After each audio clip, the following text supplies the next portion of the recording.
Jeff Meacham Network's Multiverse of Media. For over 15 years, the recognized symbol of excellence and the standard bearer in coverage of sports and entertainment.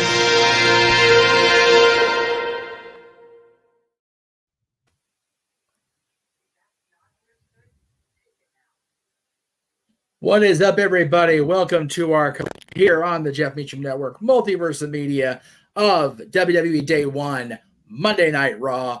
On our commentary call, as we have for all our WWE shows, the Simple Man of the Spectacular Voice, Noah Foster, the Renegade of Wrestling, JJ Williams. Gentlemen, it's the first of the year. So, what's up, everybody? How are we doing after last night? In the last 2 days, we have literally seen the world end. We have celebrated 100 episodes of Open Mic Night, begun the 5th anniversary of the Multiverse of Media, and here we are on day 1 to see what kind of offering Papa H's Monday Night Raw has in store for us to kick off 2024.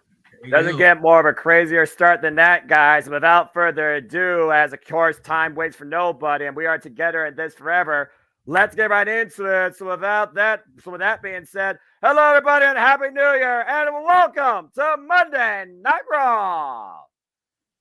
It is always a pleasure to be here once again with you fine ladies, gentlemen, in the chat and on screen. You know what this is, folks, by now, for I am the Simple Man of the Simple Brand, the voice of JMN, then now forever great professional wrestling and starting to appreciate sports entertainment. Damn it. And my name is Noah Foster. With me, as always, is the man whose name is not a marquee, but he's the founder, Jeff Mother of Meacham. And, of course, the Renegade Wrestling, my color analyst in all things WWE, JJ Williams. Gentlemen, Happy New Year. Let's begin WWE's 2024. Happy New Year to you, good sir. It is awesome to be here. It is awesome to begin the new year. Looks like we got Michael Cole and Wade Barrett in the ring to kind of kick things off. Doing things a little bit differently today. So I don't know if you can know, I can't hear anything that's being said because we don't want our headset microphones to pick anything up. Of course. So we're literally just reacting to what we are seeing on the screen. We got Seth Rollins, Drew McIntyre for the World Heavyweight Championship coming up this evening. Absolutely. A rematch from Crown Jewel when Drew McIntyre took his shot and came up short. And also tonight, the WWE Women's World Championships on the line as Rhea Ripley defends against Diamond Mines Ivy Nile in a first time ever one-on-one encounter. This is literally your NXT versus my NXT, damn it. Yeah. Battling for the women's championship. And then, of course, the rumor who the former champion is going to be that's going to appear tonight. There is definitely heavy speculation going around the internet. The American Nightmare, Cody Rhodes, will be live. Yeah. Who knows what he has to say after Shinsuke Nakamura's really personal insults towards his family and his legacy and being misted in the face. Shades of Great Muda. The American Nightmare takes the mic tonight. But first things first, as the man has once again come around to town, we're starting off with the big time Bex. A match that is 5 years in the making since Nia Jax broke Becky Lynch's nose. Finally being able to get their hands on each other to get some retribution is the man here this evening. A match, as you said, with years of pent-up history, frustration, and hostility. While one's been pretty much lost in the shovel constantly, the man still ascended to greatness. To your point, it was November 12, 2018, 6 days before Survivor Series. In the war that became Raw vs. SmackDown, the man came in from the blue brand, and all hell broke loose in the red brand. It was Nia Jax with a shot straight across the bridge of the nose to Becky Lynch that broke her face and nearly concussed her, as you see on the replay, which of course denied us the inevitable match we all were waiting for at first with Ronda Rousey and Becky Lynch. And to this day, those two never got to face each other one-on-one. Yet it was still about the man that night versus Nia Jax's actions. You know, and some people will argue the fact that Nia Jax helped make Becky Lynch with that one punch. Maybe Becky Lynch would not have ascended to the heights that she did in the main roster had it not been for that shot. Well, again, Nia Jax injured. Nia Jax released. The man ascends to greatness. Wins both championships in the main event. WrestleMania 35. She had a daughter. Now a newfound mother. She has overcome the greatest of all time, Trish Stratus. Why these two have taken different journeys to finally make it to this point, it all will finally come ahead tonight. And that what if long ago might finally be answered. At the end of the day, we know Nia Jax breaks people, inadvertently or not. But the man, she overcomes adversity. And to be the man in the women's division of Monday Night Raw, you got to beat the man.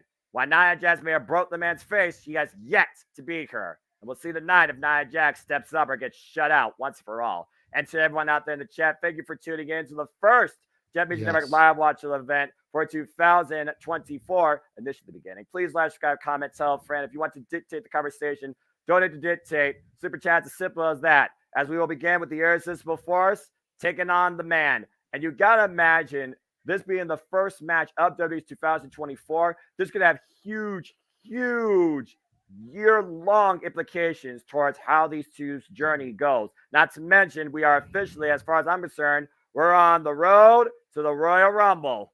And of course, Becky Lynch previously has won a Rumble. While Nia Jax has made multiple presences, she has never achieved that feat. That's 100% factual, Noah. And you know, I'm sitting here, I'm thinking about this, and you mentioned this is our first watch long for the year, first of many just for the week alone. And I think it really says something about the new year that WWE wants to try to take us in. The very first match on the very first Raw of the new year is a women's match. We also have a very heavily women-loaded card tomorrow for NXT New Year's Evil. SmackDown New Year's Revolution, not so much. We do have a women's championship match over there as well. One of the things we've been really critical about with WWE the last 365 days has been their presentation of the women's division. Could this be the start of that change? Well, if anything has come to fruition in 2023, there's definitely been more of an aspect in the representation of the women's divisions throughout all of WWE. To start with a positive outlook is definitely a good idea, but I think right now, based on the agenda this week, I still think your NXT right now looks the strongest. I do hope that there are better things to come, and with this being the first fully fledged year of Triple H driven creative 110% all the way, it would not surprise me at all one bit. Bell rings, we are underway. The first ever WWE match 2024. Becky Lynch, Nia Jax, first time ever one-on-one encounter. Both women just trading punches to start the show. You hear the man chants reading out loud and proud, but Nia Jax does not give a damn about what the people think or what they want. Again, Becky Lynch, multiple time WWE Women's Champion. Again, former SmackDown Raw Women's Champion, at least 3-time Raw Women's Champion, 2-time SmackDown Women's Champion, and finally, of course, achieved the title that eluded her entire career at the NXT Women's Championship. Nice step of Insiguri there, rocking Nia Jax to the rope. And Becky Lynch to follow him, and Nia Jax the power, scoop her up and slam her to the mat. And Nia Jax's strength is not one that should be messed with. Becky needs to be careful here. She may be the man, but someone like Nia Jax could easily cripple her. Well, it's one of those things where, you know, fight with your heart versus your mind. And Becky Lynch, who definitely is being outpowered here by Nia Jax. We've seen the man overcome adversity far worse than this power being displayed by Nia Jax tonight. Of course, also tonight we have tag team action, as we will see Imperium taking on main event. Jey Uso not in the main event, and so much more to come here on Monday Night Raw as Becky Lynch is hung across the second rope.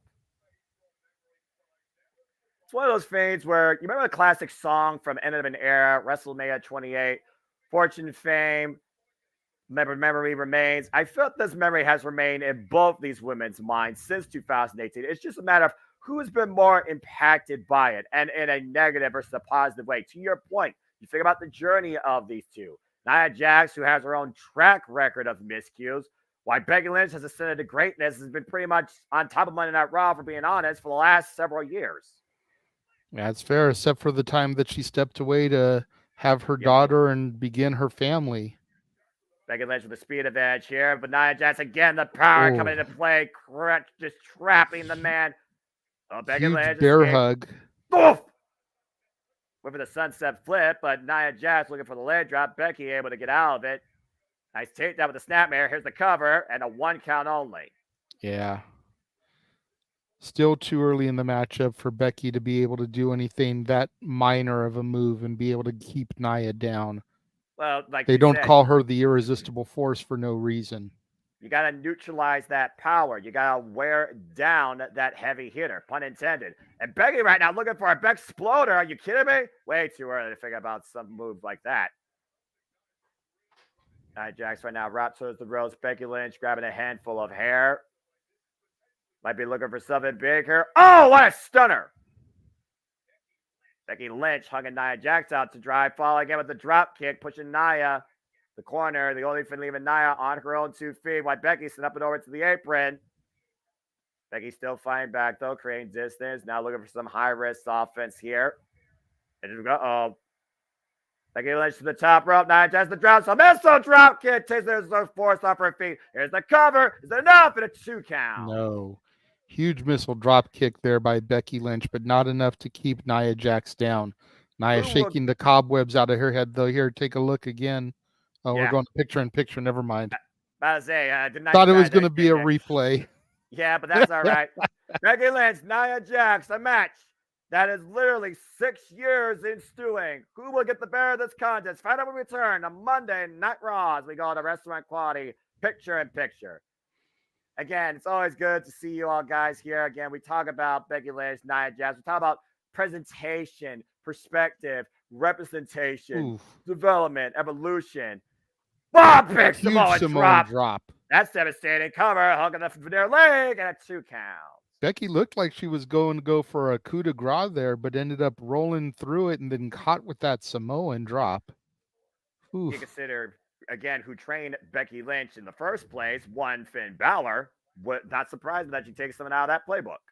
Absolutely. Hey, man, who's on the marquee? What's on your mind? I know you're not going to give us some dumb sponsorship commercial here, so because your stuff's not dumb. Go ahead and say what's on your mind. We got a picture-in-picture here as Nia Jax right now having her way with the man for the time being. Typical commercial boy. I know you usually wait for me to call on you, Jeff, during a commentary like this, but I have my screen right over the blocks here, so I can't see you. So cover. Jackknife, and kick out.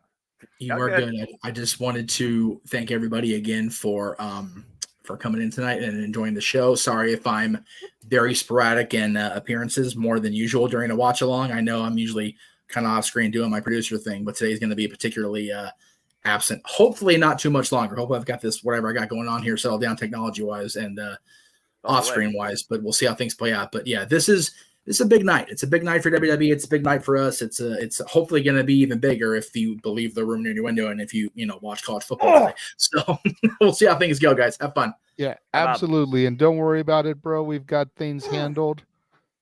Cover. Kick out. Yeah, we definitely got things handled. Do want to give a quick shout out to Arlene and Emmanuel Dominguez who are at the show tonight as well. Arlene actually messaged me, and I don't know, Jeff, if you can hear me, if you've got that picture queued up. She sent me a picture of a sign that she has there in attendance about make sure that you watch NoDQ.com and the Jeff Meacham Network. But there we go right there. Watch NoDQ.com and the Jeff Meacham Network. So we're going to have to make sure we try to pay attention, see if that sign gets on TV. She does look like she's on the floor there. So she might be in camera view. Again, keep your eyes peeled at home. If everybody sees that, get a screenshot and send it to one of us. Please and thank you. And Arlene and Emmanuel, God bless both of you. Hope you had a wonderful Happy New Year kickoff so far, too. Enjoy your time there live at Monday Night Raw. Speaking of which, we're back here. And beautiful back and jump the top, hugging both legs. And Nia Jax powers out. And Josh, I know he showed it on Talk Wrestling. I sent it to him, but Noah hadn't seen it yet. Take a look at this maneuver here. Oh! Transition with the power bomb, high stack for a 2 count, then following up on the top rope. Molly go round. Hook up both legs, and a 2 count again only as Nia Jax powers out, launching the man off of her. Huge shout out to Nora Molly Holly there. All Hall of Famer. Nia Jax right now. Looking for the leg drop on the apron. Ooh. Good thing she's got enough cushion there to soften that blow. I wonder if she hurt her hole. Becky Lynch with a baseball slide to the back of Nia Jax, pushing her to the barricade as Becky Lynch right now grabs her midsection. Oh, and caught coming in. Body shot. High risk, no reward. Nia Jax squaring up. Oh, Ooh, no! That can break a hand there. That fist hitting that steel turnbuckle. Massive headbutt, though, by Nia Jax. And again, the Nia Jax with the cannonball. Miss. Becky Lynch avoiding disaster as Nia Jax looking for the cannonball in the barricade. Yeah, this is far from a beautiful disaster. This is just a car wreck. Well, I mean, we are in California. You guys would know a thing or two about that. As Becky Lynch comes in to try and stop the count. Trust and believe. Here. Trust and believe.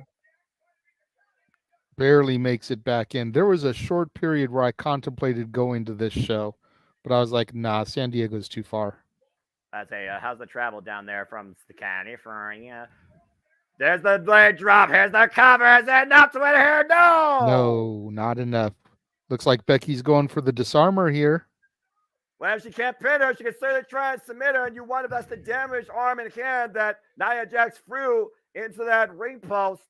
LED or not, Steel does not feel good on balls. Meanwhile, reversed by Nia. Becky Lynch maintains her hold, though. Once again, back in the cross arm breaker. Nia Jax down the mat. Can Nia Jax find a break? Will Nia Jax tap? Still too much power. The irresistible force. Hoisting up Becky Lynch. Might be looking for a one-arm deadlift power bomb. Huge sit-down power bomb there. No. Becky kicked out. Massive, impactful move with the Take a look at it again here, Noah. The sheer strength of Nia. Yeah, watch the way Becky's head bounces. Oh! As she grabbed it, knowing that there was nowhere to go but down. I stack all that body weight forward of Nia Jax and Becky. Becky's somehow able to power out. Able to power out, but not able to get up as of yet. And of course, tonight we'll have a Miz TV segment as the Miz welcomes the Judgment Day. And you wonder if the Judgment Day have any New Year's resolutions in their back pocket. Meanwhile, Nia Jax right now going up to the second rope, but Becky Lynch meeting her there. Becky Lynch right now just driving her way. A proud shoot shot block of sorts into the right leg of Nia Jax. Now Becky Lynch going up again. Hooking Nia Jax. What the hell is she looking for here? Is she looking for the manhandle slam out of the corner? Nia Jax fighting back though. Becky changing position. Nia Jax got Becky Lynch hoisted on the shoulders from the second rope. Avalanche Samoan drop. Covered by Nia. No. Wow, and Nia cannot believe it. All that weight come crashing down onto Becky's frame from the second rope there.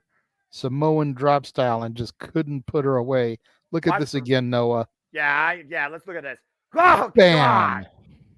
Planted as she hooked the near leg, and Becky survives. I'm not sure what Becky Lynch has left though after that kick out, but Nia Jax absolutely in disbelief. Again, we're talking about, though, basically a Grand Slam champion of sorts, and you figure about in WWE. Carved her own way. She is the man for a reason. It is not just a monitor she adapted after turning against Charlotte Flair at that SummerSlam years ago and has not looked back ever since. Meanwhile, Nia Jax with the same up again, and Becky pushes her off to the apron. Becky Lynch right now looking for second win, changing her game plan, now trying to drag her back in. Teeing off against her while she is literally just standing on the apron, hung over the same rope, and Becky just clopping away. The rage inside this redhead. Who says gingers don't have soul? Becky Lynch on the second rope. Oh, no! God! See, we don't call that the rage of the redhead. No, we call that a ginger snap. And I call that an uppercut of death as Nia Jax literally, man, just punched out Becky Lynch. Nia going for the bonsai drop. cover. She has a Yokozuna. Nia Jax has beaten Becky Lynch. Wow, what a way to start off 2024. Nia Jax picking up this impressive victory, showing her dominance. Massive win, to your point, JJ, and Becky Lynch with some interior damage. You see bleeding from the mouth. Nia Jax starts her 2024 in a major way, putting away her past once for all and beating Becky Lynch here tonight. Let's take a look at the replays here. This was definitely a match of attitude from the get-go. Watch this shot right here. Watch that fist. Boom! Bam! The right hand of Nia Jax connects to the jaw of Becky Lynch, and the bonsai drop, to your point, crushing Becky Lynch. The man was down and out. You know, to what you said, I'm wondering if this is the end of it or if we're going to get a run back here at the Royal Rumble in a couple of weeks. Well, I could definitely see this continuing. Questions, and all we want is answers as we just begin and close the book on the first match 2024. It was definitely a very aggressive affair, to say the least. Hopefully Becky Lynch, though, is okay. But we talk about, people that have faced adversity, gone through hard times. I want to take you all back right now and think about what the American Nightmare Cody Rhodes recently endured as we go back 2 weeks ago to a holiday tale by one Shinsuke Nakamura, as he was reading a bedtime story. Yep, 'twas the American Nightmare Before Christmas.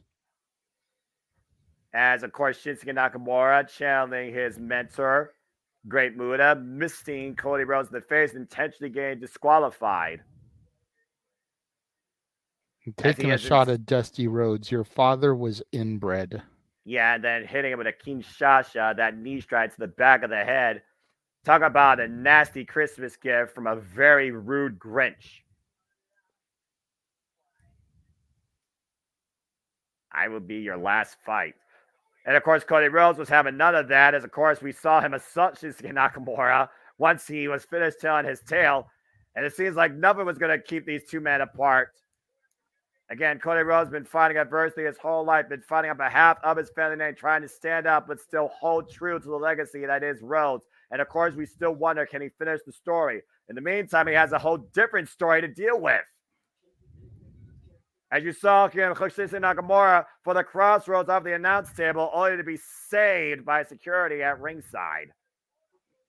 It seems that Shinsuke Nakamura has brought out the worst in Cody Rhodes that we have not seen since his wars with Brock Lesnar. In the end, Cody Rhodes still won. 2 weeks removed from that verbal tirade and that physical assault, the American Nightmare takes center stage, and a mic coming up next on Monday Night Raw.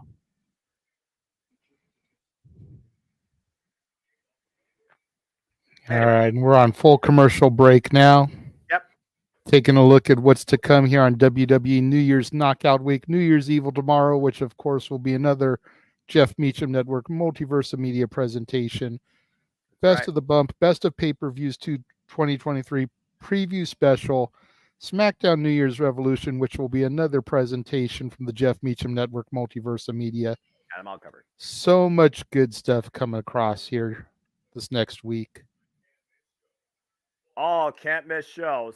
One epic week. And some of them are covered right here on the JMN Multiverse of Media, along with so much more, including Wrestle Kingdom 18, in what has previously been declared hashtag "We're going to die." But we're starting tonight strong and alive, and we'll see how far we get once this week concludes. But again, thank everybody out there that is tuning in also for the first time we're continuing. We appreciate all of you. Please subscribe, comment, tell a friend. Matthew, Sandy, Josh, Michael, Benny. It's good to see all of you in the chat. All great standard buyers, of course, of Jeff Meacham Network. King Mike saw you earlier, Andy. And again, folks, hope that you are enjoying the conversation, engagements, reactions, and commentary. And if you want to dictate the conversation, donate to dictate, super chat. It is truly as simple as that, as we are on full commercial break.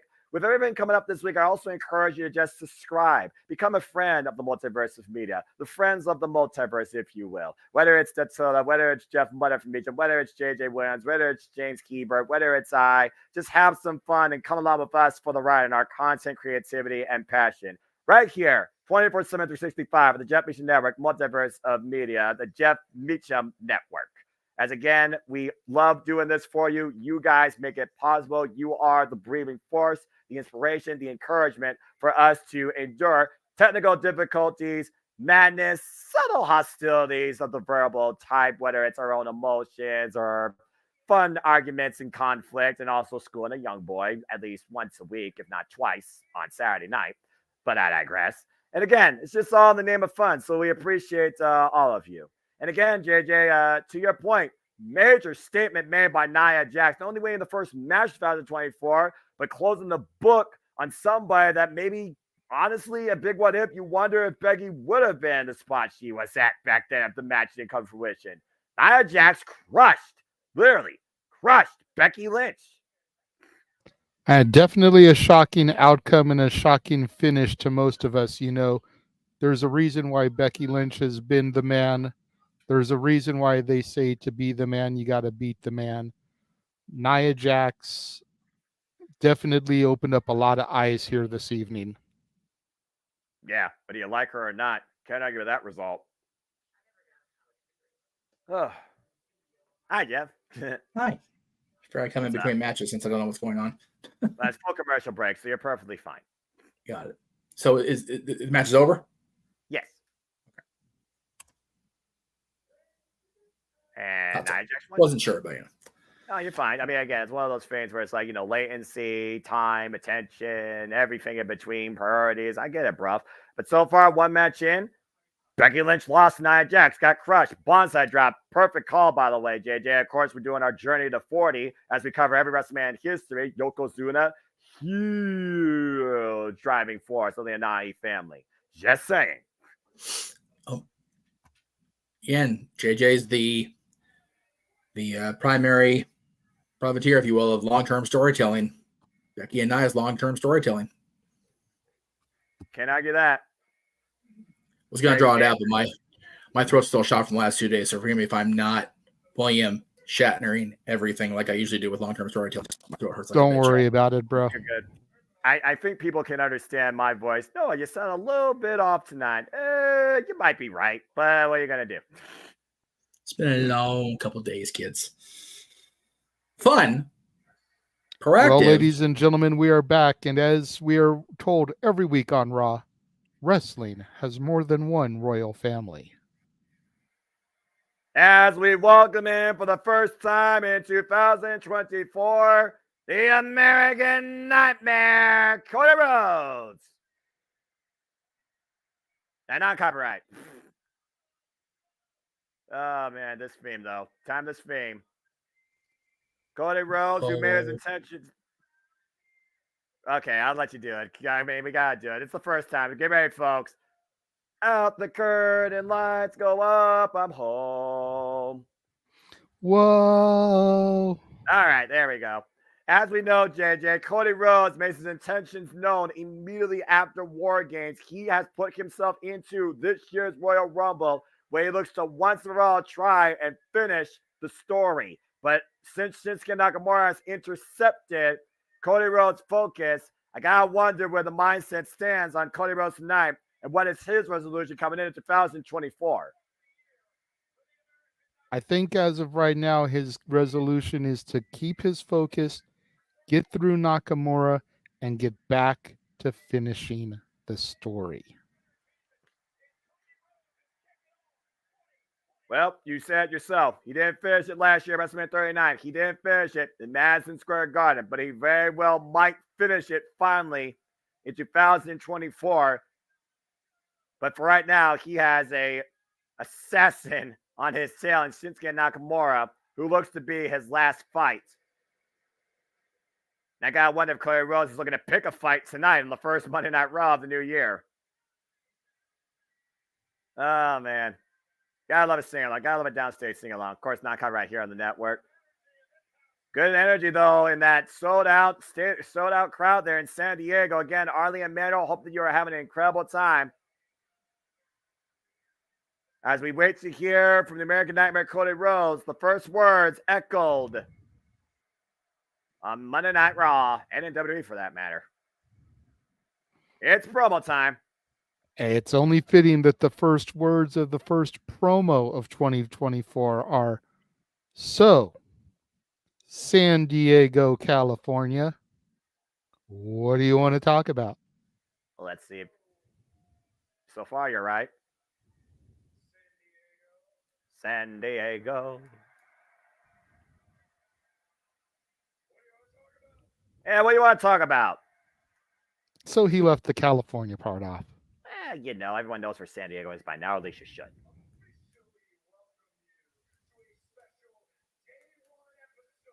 Very special. Day 1 of 2024 closes with Monday Night Raw, the longest weekly running episodic television show in sports entertainment history. He's stuck. On what? Oh, yeah, that's true. He is stuck. It's Nakamura. He's stuck on. Oh, boy. Shinsuke Nakamura's in the crosshairs of Cody Rhodes. Called it. Probably going to set up a match for them at the Rumble. He's in the Rumble. So, impromptu, you might get a 2-for-1 special. I'm just saying. But Wouldn't be the first time that we've seen people compete and then appear in the Rumble. That's true. Now that I think about it, you're absolutely right. I mean, it's happened less in recent years because their roster is so bloated. Right. But it's been done. You're not wrong. He's stuck on Shinsuke. Plus, think about this, Noah. Think about this and how it could go to telling his story. He has a match with Nakamura. Yes. Nakamura beats the piss out of him at the Rumble. Yes. Cody's already announced himself for the Rumble. Now there's that question mark. Is Cody been beaten so badly that he'll even be able to make it in? And then if he pulls out that Hail Mary play and wins the Rumble again, after being questioned about if he was even going to be able to make it from the beating that he took, well, what would that do to further telling his story? Yeah, well, I mean, Cody Rhodes already told us a story of overcoming a torn pectoral muscle inside 30 minutes of hell and then coming back 7 months later to win the Royal Rumble, coming out number 30 as he calls out Shinsuke Nakamura, he wants to finish this tonight, but will Nakamura answer the call?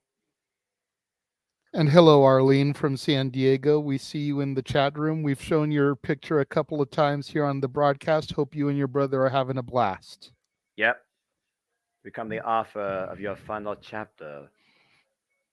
Been waiting for this poison mist. I have whispered the plot in your ear. Not like Jada Snake Roberts, but to a degree he has. Pushed your character to the brink page by page. I have blinded you so you cannot see the ending.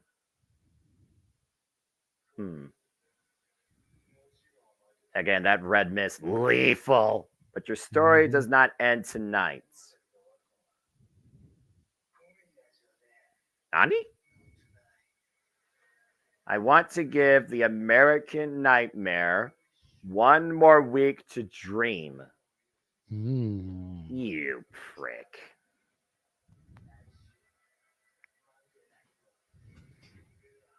I become what you could never be. What does that mean? I finish your story. Then I close your book.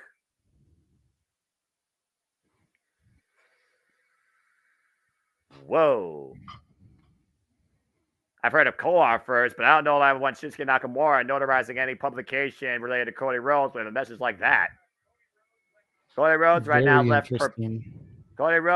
perplexed, angry, and waiting as Shinsuke Nakamura says he will leave him with one more week to dream before finally making sure that dream is over. Can Shinsuke Nakamura deliver that promise, though, JJ? That's a very bold claim right now. That's not a resolution. That's pretty much a declaration. Most definitely is. And to the points in the chat room, man, I am loving this version of Nakamura. He is just so menacing. Sitting there, slow, methodical, calm, almost in that Jake the Snake-esque tone, delivering his promos in Japanese with the English subtitles. Like Brilliant. Matthew says, he just needs that big win to really catapult him to the next level in the evolution of this gimmick. And could a victory over Cody be that big win? We know he wasn't able to do it against Seth. Yep.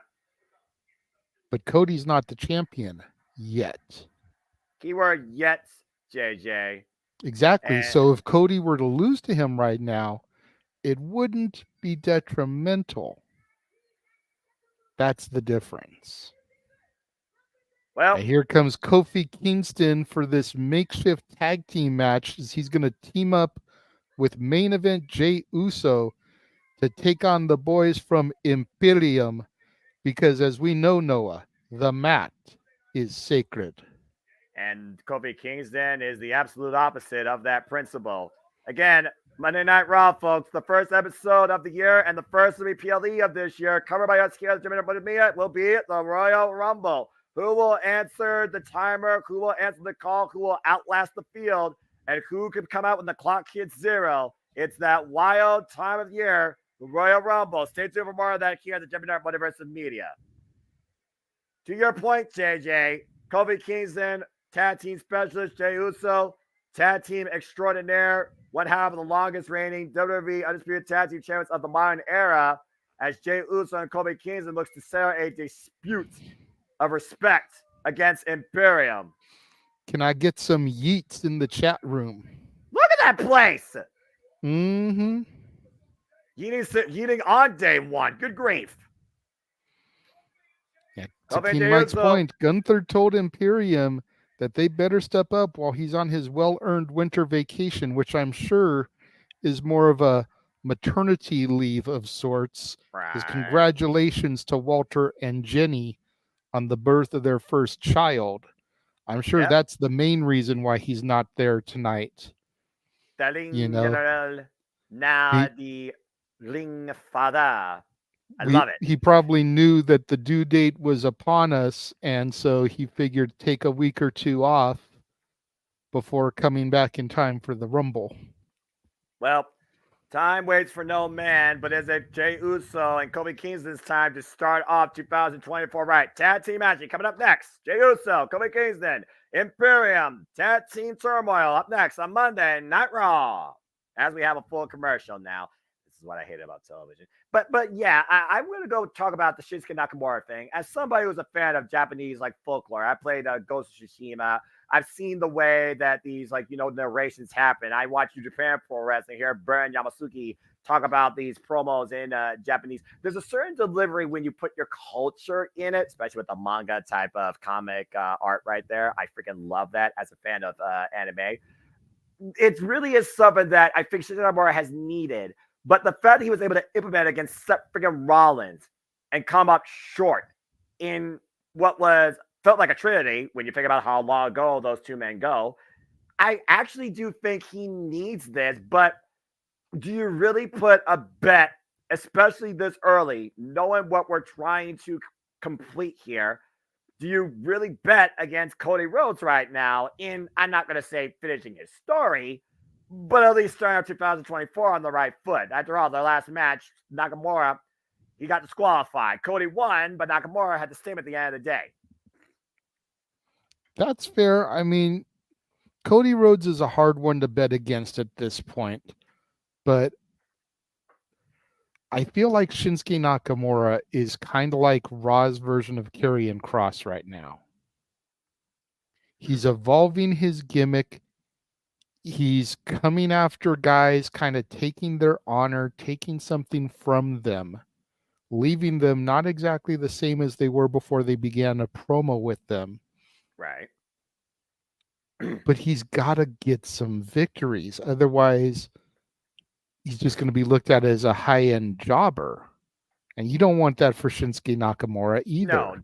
not for him particularly. The former IWGP heavyweight, IWGP Intercontinental Champion, student endorsed by Antonio Inoki to bridge the worlds of mixed martial arts and professional wrestling. Just talk about this man's legacy. Also had the last match against the Great Muta, bye, as the Great Muta officially is now retired, aka the wrestling genius behind the mask and the mist, Keiji Muto. Of course, his daughter will be in action, as my friend Sandy, I saw you in the chat, talked about on Pro Wrestling Noah's first show, come tomorrow morning, the new year. So I'm very curious what that leads to. But yeah, if you're going to literally buy into your own hype, then you have to have some credibility behind it. And he needs some credible wins. It's not AEW, but I would say, especially right now, because we're just starting the new year, wins and losses matter more than ever. If Nia Jax just beat Becky Lynch, that's not going to fall on deaf ears. Yeah, absolutely. And I mean, when you figure that Shinsuke Nakamura basically got his WWE deal off of the heels of that match against AJ Styles, to the point where they tried to book it again at WrestleMania because of how glorious it was, and it fell short to expectations, would be an understatement. Yeah. We'll talk more about that. But I mean, you've got to give Shinsuke that push. Like, there's just something special about him. And there's also something very special about the best in the world as CM Punk returns to Monday Night Raw next week. And you got to wonder what's on the resolution for the straight edge superstar. CM Punk returns to Raw next week, folks. Continue, JJ. Figured I had to, do what CM Punk's Titantron does. No, it's okay. It's okay. Continue. Like you said, with Shinsuke Nakamura and the way it was brought up. There's something special with him. Traditionally, foreign wrestlers that don't speak great English get buried. Yep. There's something about Nakamura that's allowed him to transcend. And the fact that they're doing these promos this way is just helping to elevate him to that next level. We know he can speak English, but it's more of a broken English because of his heavy, thick accent. Exactly. So allowing him to speak in his native tongue with the subtitles is just taking him to a level that most foreign gimmicks don't get allowed to get to. And if you start putting some wins behind him, start getting him a huge push, that's going to just make it that much better. Well, Imperium now in the ring. And of course, Imperium, as you said, the running mates of the longest reigning all-time WWE Intercontinental Heavyweight Champion, Gunther, who is taking right now a leave of absence now that he is a new father. Congratulations to the Ring General. As we start things off right now with the Hammerlock by Vinci up against Kofi Kingston. Giovanni Vinci, of course, and Ludwig Kaiser, no strangers to tag team wrestling. Former challengers, of course, to the NXT UK Tag Team Championships. Nice splash there for a 1 count by Kofi Kingston. Of course, Grand Slam Tag Team Champion in WWE multiple times over, particularly with the New Day. Yes. You see right now the speed picking up here. Giovanni Vinci just flies at Kofi Kingston with the crossbody. And again, you said yourself, Gunther gave the marching order. He expects Imperium to hold up to his principle. Otherwise, you got to wonder right now, is Imperium right now maybe on a shaky foundation under the eyes of the Ring General? I definitely think they're on shaky foundation from the eyes of the Ring General. Gunther does not need Imperium anymore. If you think about it, and please don't get riled up with me on this. I won't. Gunther as a heel has won virtually every single match as Intercontinental Champion without run-in interference. Cough, Roman, cough. He does not need Imperium anymore to be his running buddies. Imperium needs Gunther to get the recognition, to get the title shots, to get the praise and the opportunities via association. I can definitely see Gunther kicking them to the curb here in the new year. The problem is that if he does that, I have a feeling Vinci and Kaiser will split. And I feel like we need them together. They're too strong of a tandem. And I don't know if either one of them will really be the Shawn Michaels, to go off to bigger and better things. And to your point, Imperium dominated the early goal of this match. Can Kofi Kingston get back into action here on Monday Night Raw as we take it to restaurant quality, picture in picture? I tell about it all the time. The parts of the sum versus the sum of the parts. Imperium is strongest as a united front. They are the foundation of wrestling to keep the mat secret. They did it across NXT, NXT UK. Now they're trying to do it in main roster WWE. And why Gunther has rose leaps and bounds above that, if Imperium is given a fighting chance to prove that, they very well could be tag team champions to make the tag team titles relevant. Wait a minute. Are you saying that the Judgment Day haven't made the tag titles relevant? What was their last defense? A couple weeks ago against the Creed brothers. Last week was a best of show. I want to say 2 weeks ago. And again, those tag titles, I still find it stupid that you have Blueberry and Sherry straps on a single team for 2 shows. I will concede that. They either need to merge the titles, give us new belts, or split the belts up again. I will give you that. But the Judgment Day as tag champs have been pretty good fighting champions. They still feel like an afterthought to me, if I'm being honest with you. I mean, the Kevin Owens and Sami Zayn thing, I can talk about that all night. The incredible moment at WrestleMania, and then pretty much just there afterwards. Again, I still stand by tag team wrestling is still, and I think you should play the freaking moment on, I don't need to say anything, the freaking moments on Open Mic Night. Go check out Open Mic Night, folks, weekly here on the JMN Multiverse Media, hosted by Renegade JJ Williams for all sorts of rants, shenanigans, conversations, and Josh Mansfield roasting. You never know what might happen on Open Mic Night, so check out Open Mic Night, 11 p.m. Eastern Standard Time, 8 p.m. Pacific, right here weekly on the JMN Network, Multiverse Media. JMN Network brings you Open Mic Night, hosted by the Renegade JJ Williams. And I'm just going to to your point, just make sure you tune in live, because you never know when we may have to trim a segment out because YouTube tries to copyright block us. Yeah, you saw that. You got that too, didn't you? Yeah. Damn. Which is hilarious because I uploaded those segments to my YouTube unlisted and they got pinged. I got the little copyright thing, but they weren't blocked. No. That was the thing. But then when we ran them during the live stream, the video got blocked.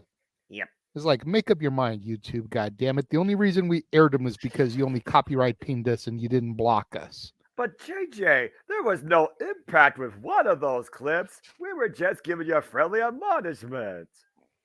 So definitely want to make sure you tune in live. That way, if we have to snip something later, you actually saw it while it aired. It makes not even that much professional. Exactly. It ends up our open mic nights turning into the Peacock network where, shit gets snipped because it doesn't age well. Well, at least Open Mic Night has easier navigation and actually costs you less. This is accurate. Anyways, we're back on Monday Night Raw here. Giovanni Vinci, Kofi Kingston squaring off impromptu tag team action. First Monday Night Raw of the new year. Gets in the midsection by Vinci. Vinci and Kofi Kingston, the only two participants right now, have been involved in this match. Vinci out of the corner, caught with a drop kick, though, coming in with the attempted cross body. Well, at least legally, we did see Kaiser get involved when the action spilled to the outside. I do see Jeff popped in. What's up, bro? Oh, hello, Jeff. I just want to thank the folks at Peacock and Warner Bros. Discovery and Europe for making my work even much more of a bitch this morning. Thank you all. Appreciate you. Grievance says, courtesy of the network head, and rightfully so, and also 100% accurate. That rant was Statboy approved. I agree. Wait a minute. Whoa. What do we got going on here? The match has officially been halted. Referee's backing Jey Uso up. Looks like a trainer came in there. I missed what happened. Can we get a replay? Wait. When did Kofi Kingston caught Giovanni Vinci? Did he catch him in the head? Clearly, that drop kick, as Imperium looks like they're unable to continue. Referee has called Kofi Kingston and Jey Uso the winners. Again, we have to always consider at the end of the day, these are still human beings. They take these risks every day for our entertainment. It only takes a split second that could be do or break. You could ask those that aren't involved in the industry anymore or are on the injury reserve self for some reason or are under a concussion protocol. As right now, we're checking to see if Giovanni Vinci is okay, and it's kind of enough. You notice they're keeping the cameras on Kofi and Jey Uso. They're not showing us Imperium. The referee's raising the arms. Yeah. Decision is final. You see a trainer there walking with Vinci. I want to see a replay here, see what happened, because we missed that completely. Yeah, I'm sure that we'll get further information. Here we go. Let's go back to the end of the match here. You see Vinci coming out of the corner of the second rope, and Kofi.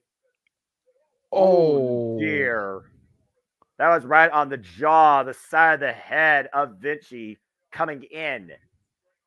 Referee straight on the scene. Great officiating by our official here. After the whiplash effect to Vinci's head. Well, either way, that's a victory for Kofi Kingston and Jey Uso, and we hope to give you more information as this night continues. And hopefully Vinci's okay, and hopefully Imperium can reset. Be a hell of a way to kick off the year for Imperium with Giovanni Vinci going out with an injury like that, even if just concussion protocol. Jesus. Yep. Of course, WWE, they're all about the people. They're all about the community. As, of course, the WWE had the live holiday tour all across the United States, including Baltimore, where, of course, we saw Randy Orton. We've seen CM Punk. They went across to Boston. And, of course, WWE live events, WWE house shows. They're always a fun party. They're always a spectacle of entertainment. They've been through Detroit, Boston, Baltimore, Montreal, Toronto. Again, you can never get enough of your favorite WWE superstars on your screen. Then you can go catch them for yourselves at WWE Live, as, of course, they span the world. Also want to give a shout out to Sassy, who got married, actually, during the holiday. So the WWE superstars were constantly busy during the holiday season, despite the fact they did actually get some much-deserved, once in their lives, time off, courtesy of Triple H, to spend time with their families, including going back to the Garden, the Mecca Center, of course, the sports entertainment. As, of course, we're looking back here at the fun that the WWE Universe took in during the holiday tour, with sold-out crowds, of course, across all these shows. Madison Square Garden being, well, the biggest house. Duh. Anytime the WWE returns to MSG, it is always a sellout period. And also, JJ. CM Punk back in action the first time in over a decade. I was waiting for you to pick that up. Against Dominic Mysterio, no less. You know, we talked about it a few weeks ago, how Dominic Mysterio was, in my opinion, the MVP of WWE in 2023. Not only did he ascend to heights that none of us thought we would see from Dominic Mysterio 2-3 years ago when he was teaming with his dad. Not only did he capture a mid-card championship, as I predicted on Open Mic Night. Yep. I had said that by Mania this year, Mania 40, he will have been mid-card champion, 2-time North American champion. It may be in my NXT, but it still counts. It's not the world title, it's the mid-card title. Well, either way. But he also had Randy Orton's first one-on-one match back after an 18-month absence, and CM Punk's first matches back after a 10-year hiatus. What does that say about the way WWE feels of the growth of Dominic Mysterio, that they gave him that responsibility against two former multi-time world champions? It makes it must-see. And speaking of must-see, WWE will bring us the first edition of Miz TV. It's Miz TV with the Judgment Day coming up next on Monday Night Raw. As, of course, we talk about Dominic Mysterio. You talked about NXT North American Championship. Let's not forget the We Gonna Die schedule. Of course, don't start truly until Hard to Kill. Honestly, Rescue, being honest. But, of course, this week, we're going to see if we can live through it, as tomorrow we tune in to NXT New Year's Evil, your brand per se, your NXT, where, of course, the NXT Championship will be on the line as Ela Dragunov defends against Trick Williams, and the NXT Women's Championship will be on the line as Lara Valkyrie defends against Blair Davenport, and so much more. And, folks, we will be back here tomorrow night live, 8 p.m. Eastern Standard Time with a little bit of a pre-show hype up to bring you into New Year's Eve tomorrow night. So stay tuned as we are truly just beginning here at the Jeff Meacham Network. Go ahead, Jeff. We're on commercial break. First of all, I see this question. I acknowledge it, but I would ask that you save it for Thursday, Meach's Musings, where I'll be live from downtown LA, which is a open forum, not just wrestling show. I do have an opinion about it, but rather save it for the show that's not specific on wrestling, especially a watch along. I appreciate the question very much because it is very important to me, as we all know. Or if you would like a quicker answer, super chat. It is as simple as that. The ticker is there the for a reason. conversation. I was trying to avoid pointing out the obvious that read, y'all. Woo. Yay, reading. Anyway. Reading. I did Aaron or the NoDQ.com Twitter, who I wonder who that is, posted a replay gif of what happened to Giovanni, and it was bad. Head. That kick. It looked like he was going for a disaster kick type thing, and Kofi just caught him in midair and it got him right on the jaw. People forget when you get hit along this area on either side, it will legitimately concuss you if it's at the right angle. It looks like that's maybe what have happened with Giovanni Vinci, so we hope that he's okay. Again, concussions are no joke. Concussions can literally make or break a career. Ask Adam Cole, who's been concussed twice recently and somehow is still kicking. Ask Bryan Danielson, who was on concussion protocol to the point you thought he was retired, and then it came back. The American Dragon was reborn and spit more fire than ever. Speaking of which, of course, he'll be in action this week at Wrestle Kingdom 18 against Kazuchika Okada. Let's freaking go. So, ask Christopher Nowinski. Literally going to be on the phone with Dr. Nowinski's office tomorrow for the record. So, yeah, I definitely will. I'll say this man would know. Yeah. And while you're on the phone with him, see if you can score him for an interview on Open Mic Night. JJ, you know this. Come on. First of all, blame the guy for trying. I get it. I admire. Have you reached out to Amara Jade, who constantly tries to prove that Jade is worth more than gold yet? I've been trying to, but she's been busy again, being across the pond and also recovering from an injury. But I keep in touch with her and I ask her and I say, if you ever want to come on and just talk about wrestling and yourself, we'd love to have you. Yeah, we'd love to have a female's story. Yeah, exactly. Because we all know that at the end of the day, this is a male's business. Yeah, we're all proprietors of women's wrestling. We all praise women's wrestling. But it is definitely, at the end of the day, a male sport. So to get a female's journey, especially someone who, I believe you said she's still kind of new in her journey.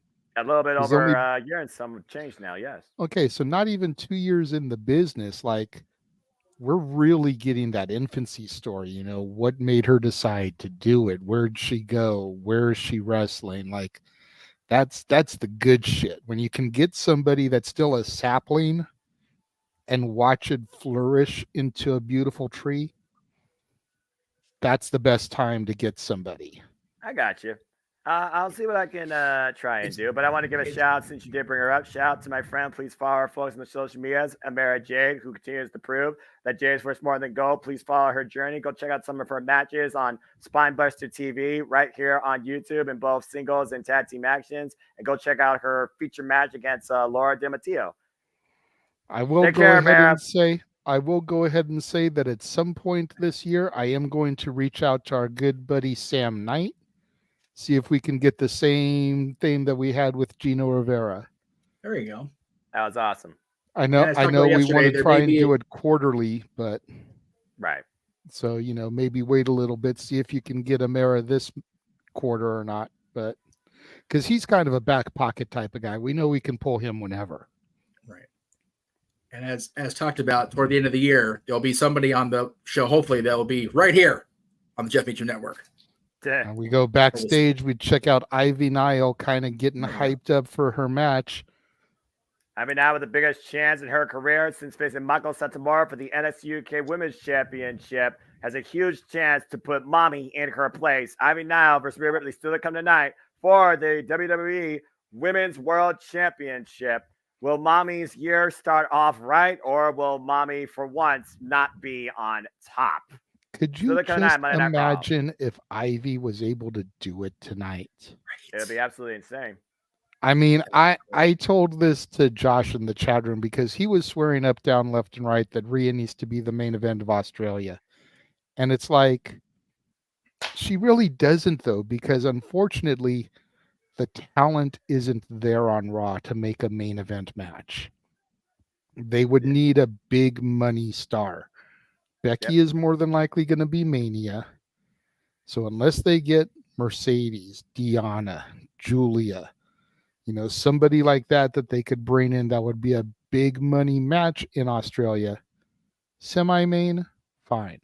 Yeah. But if Rhea loses the title tonight and can gain it back in Australia, that would be worthy of her in the main event. I completely agree. I've been telling you, like I talked about my outlook of the WWE and the actual championship caliber level of challengers in the women's division on both fronts, and it is basically low end of the pool. Ivy now with a huge chance again. She is very unproven, untested, but as far as bringing a pay-per-view level main event challenger to Rhea Ripley, there is nobody right now in the WWE scene that comes close to even that moniker selling. If nothing else, she definitely could be the middle or close to the end, kind of how Buddy Matthews was when he, of course, was Cruiserweight champion against Sid Alexander the very first time they went down to Australia of that maximum capacity with Super Showdown. But again, we'll have to wait.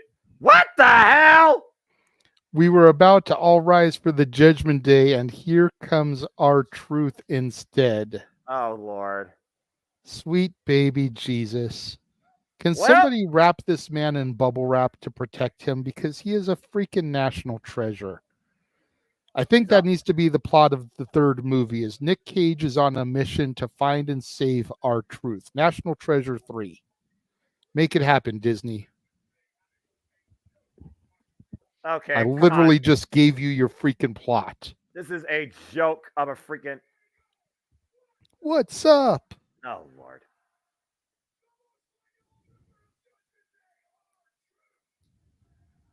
This guy's part of Judgment Day, really? Really? That's a good point, Josh. We have the awesome truth together once again in the ring. Oh, gosh, that freaking... Before freaking R-Truth lost his marble. Well, no, that was actually when he lost his marbles. Yeah, they were heel going against Cena and The Rock, Survivor Series. Yeah.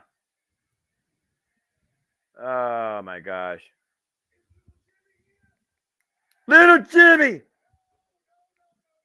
About to say, we don't, little Jimmy should still be, in freaking military trying to grow up or something like that after what you did to him at freaking Capital Punishment. Yeah, that nonsense.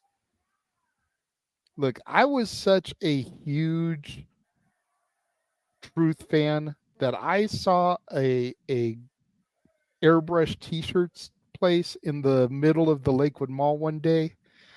I had them make me a shirt that said Lil Jimmy. All right. And then I wore it to freaking the pipe bomb in Las Vegas. Jeff knows this to be factual. I have it somewhere. I will try to find it and wear it on an episode of Open Mic Night, my Lil Jimmy shirt. And this is the part of the show where I tune out. But yeah, I do remember Awesome Truth. I remember the fallout when Miz got. That I do remember. Yes, Jeff. I can vouch for the validity of the existence of that t-shirt. I was there. I saw it. Thank you. Well, but now also, it comes down to JD McDonough. Squared out against Ron Cena before never again. It's WrestleMania 32 against the Wyatt family. Accurate. Are we going to get the Awesome Truth versus Dominic Mysterio and JD McDonough? Dude, I'm going to pop so fucking hard for this. Sweet baby Jesus. What is happening? You really do have to figure out how to fill 3 hours, don't you, Triple H? Why is it when they go to San Diego, things get so bass backwards? It's not just San Diego, but you're not wrong. What do down there, I guess, anymore? But San Francisco was the most backward city in California. Oh, no. They're very progressive there in NorCal. Are we really going to get this match, dude? I am seriously going to pop for this. Adam Pearce, don't you make this official, so help me. Make it official, Pierce. No. You're just mad because Pierce rickrolled us last night on New Year's Eve. What he's never going to give us up.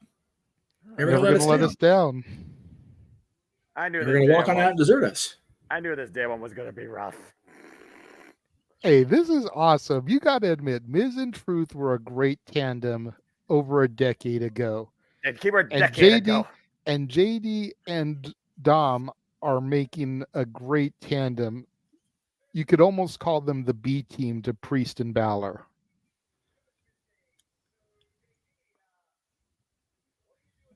It's fair. Yeah, that's true. He did lose that joke of a match, but a loss is a loss, I guess. I agree with Matt Cardona. I love babyface Miz. I'm sorry. I'm unapologetic about it. I mean, don't get me wrong. Miz is a great heel. He is best as a heel. Yes. But babyface Miz, like to hear 15,000 people get behind the guy that you have supported since 2003, 2004. Yep. It's like, where the fuck y'all been? I've been on this train. You can Validation, go back bro. to the caboose. You know, Miz has always I'm in the first car. constant. I'm like riding with the conductor. You go back to the I caboose. won't deny that Miz has always been that constant, with still that proverbial chip on his shoulder about where he stands. And I will not argue that the Miz probably had arguably a couple of his best matches of his career last year against the Ring General, coming very close to reclaiming the Intercontinental Championship. I won't argue that. I still wish I could forget WrestleMania 27, but that's a whole different conversation. Most of us do, Jen. No, most of us, I say, because Why do he you was wish happy you because could finish that?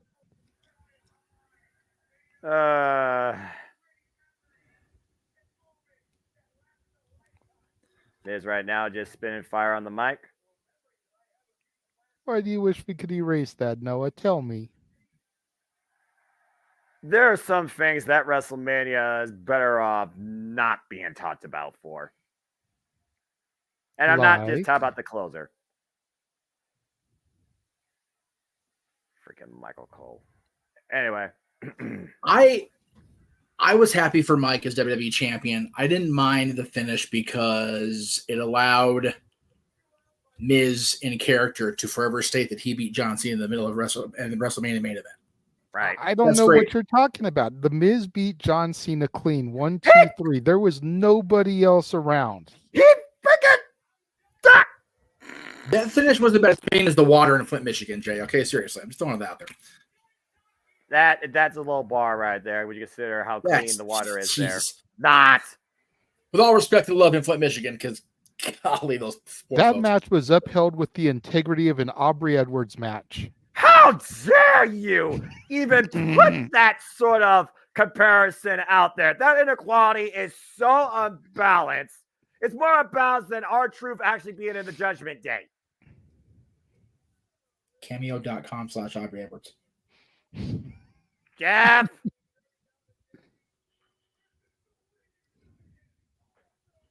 Don't make this official. Are you kidding me? I'm telling you, do it. Do it.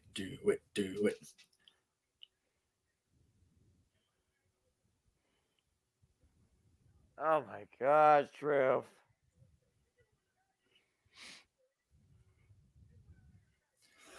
Oh, balls.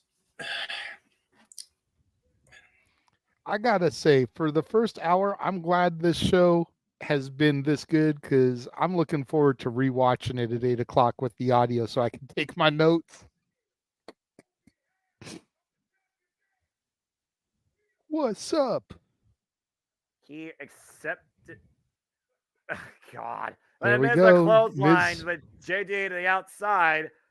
I guess the Awesome Truth has been reunited with a judgment call by the ladies and the Judgment Day. Our Truth. Looks like we're going to have an impromptu tag team match as we wait for this to get underway here on Monday Night Raw.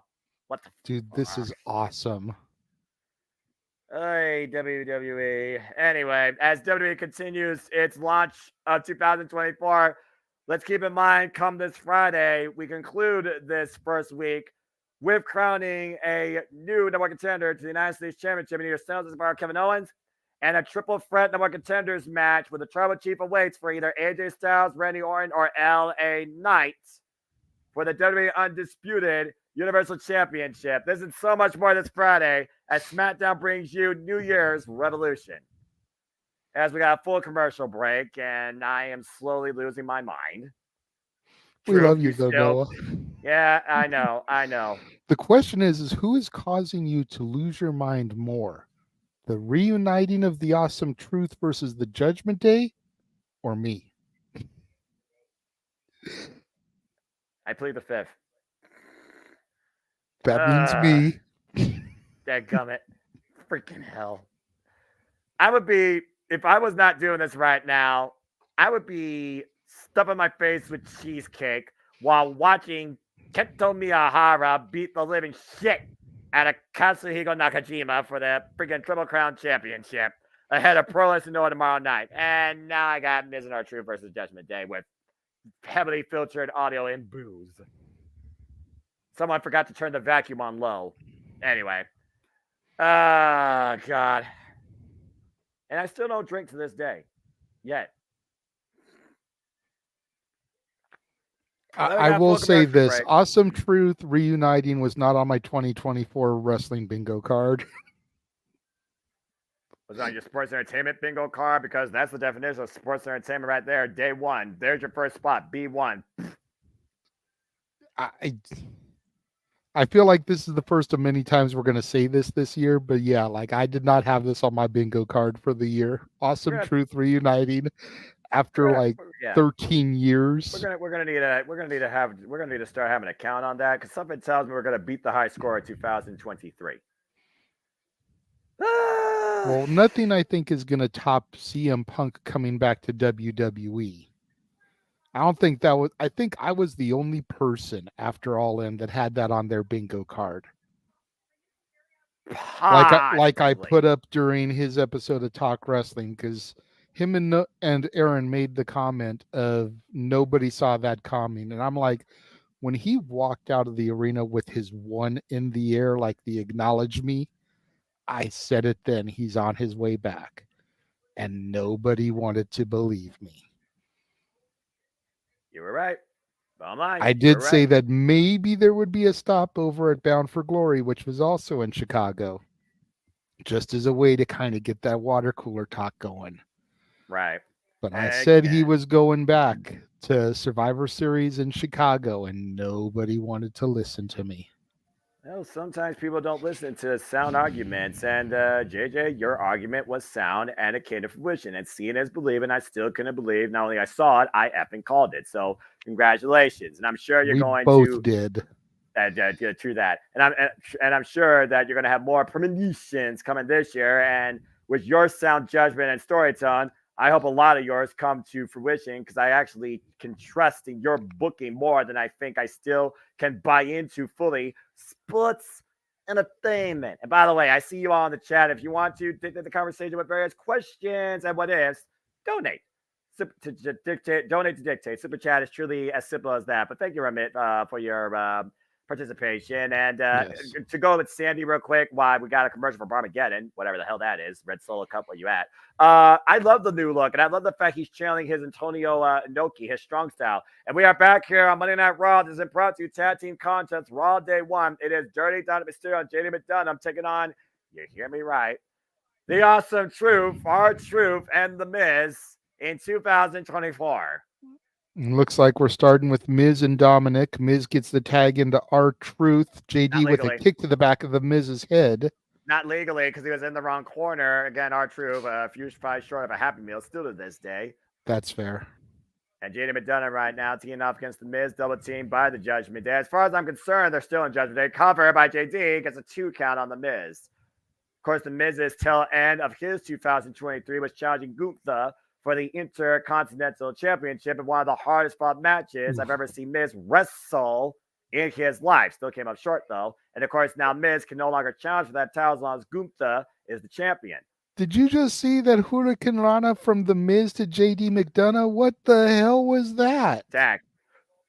Well, I mean, again, The Miz, he wants to try 2024 in a different way. Oof, you got to upgrade your repertoire.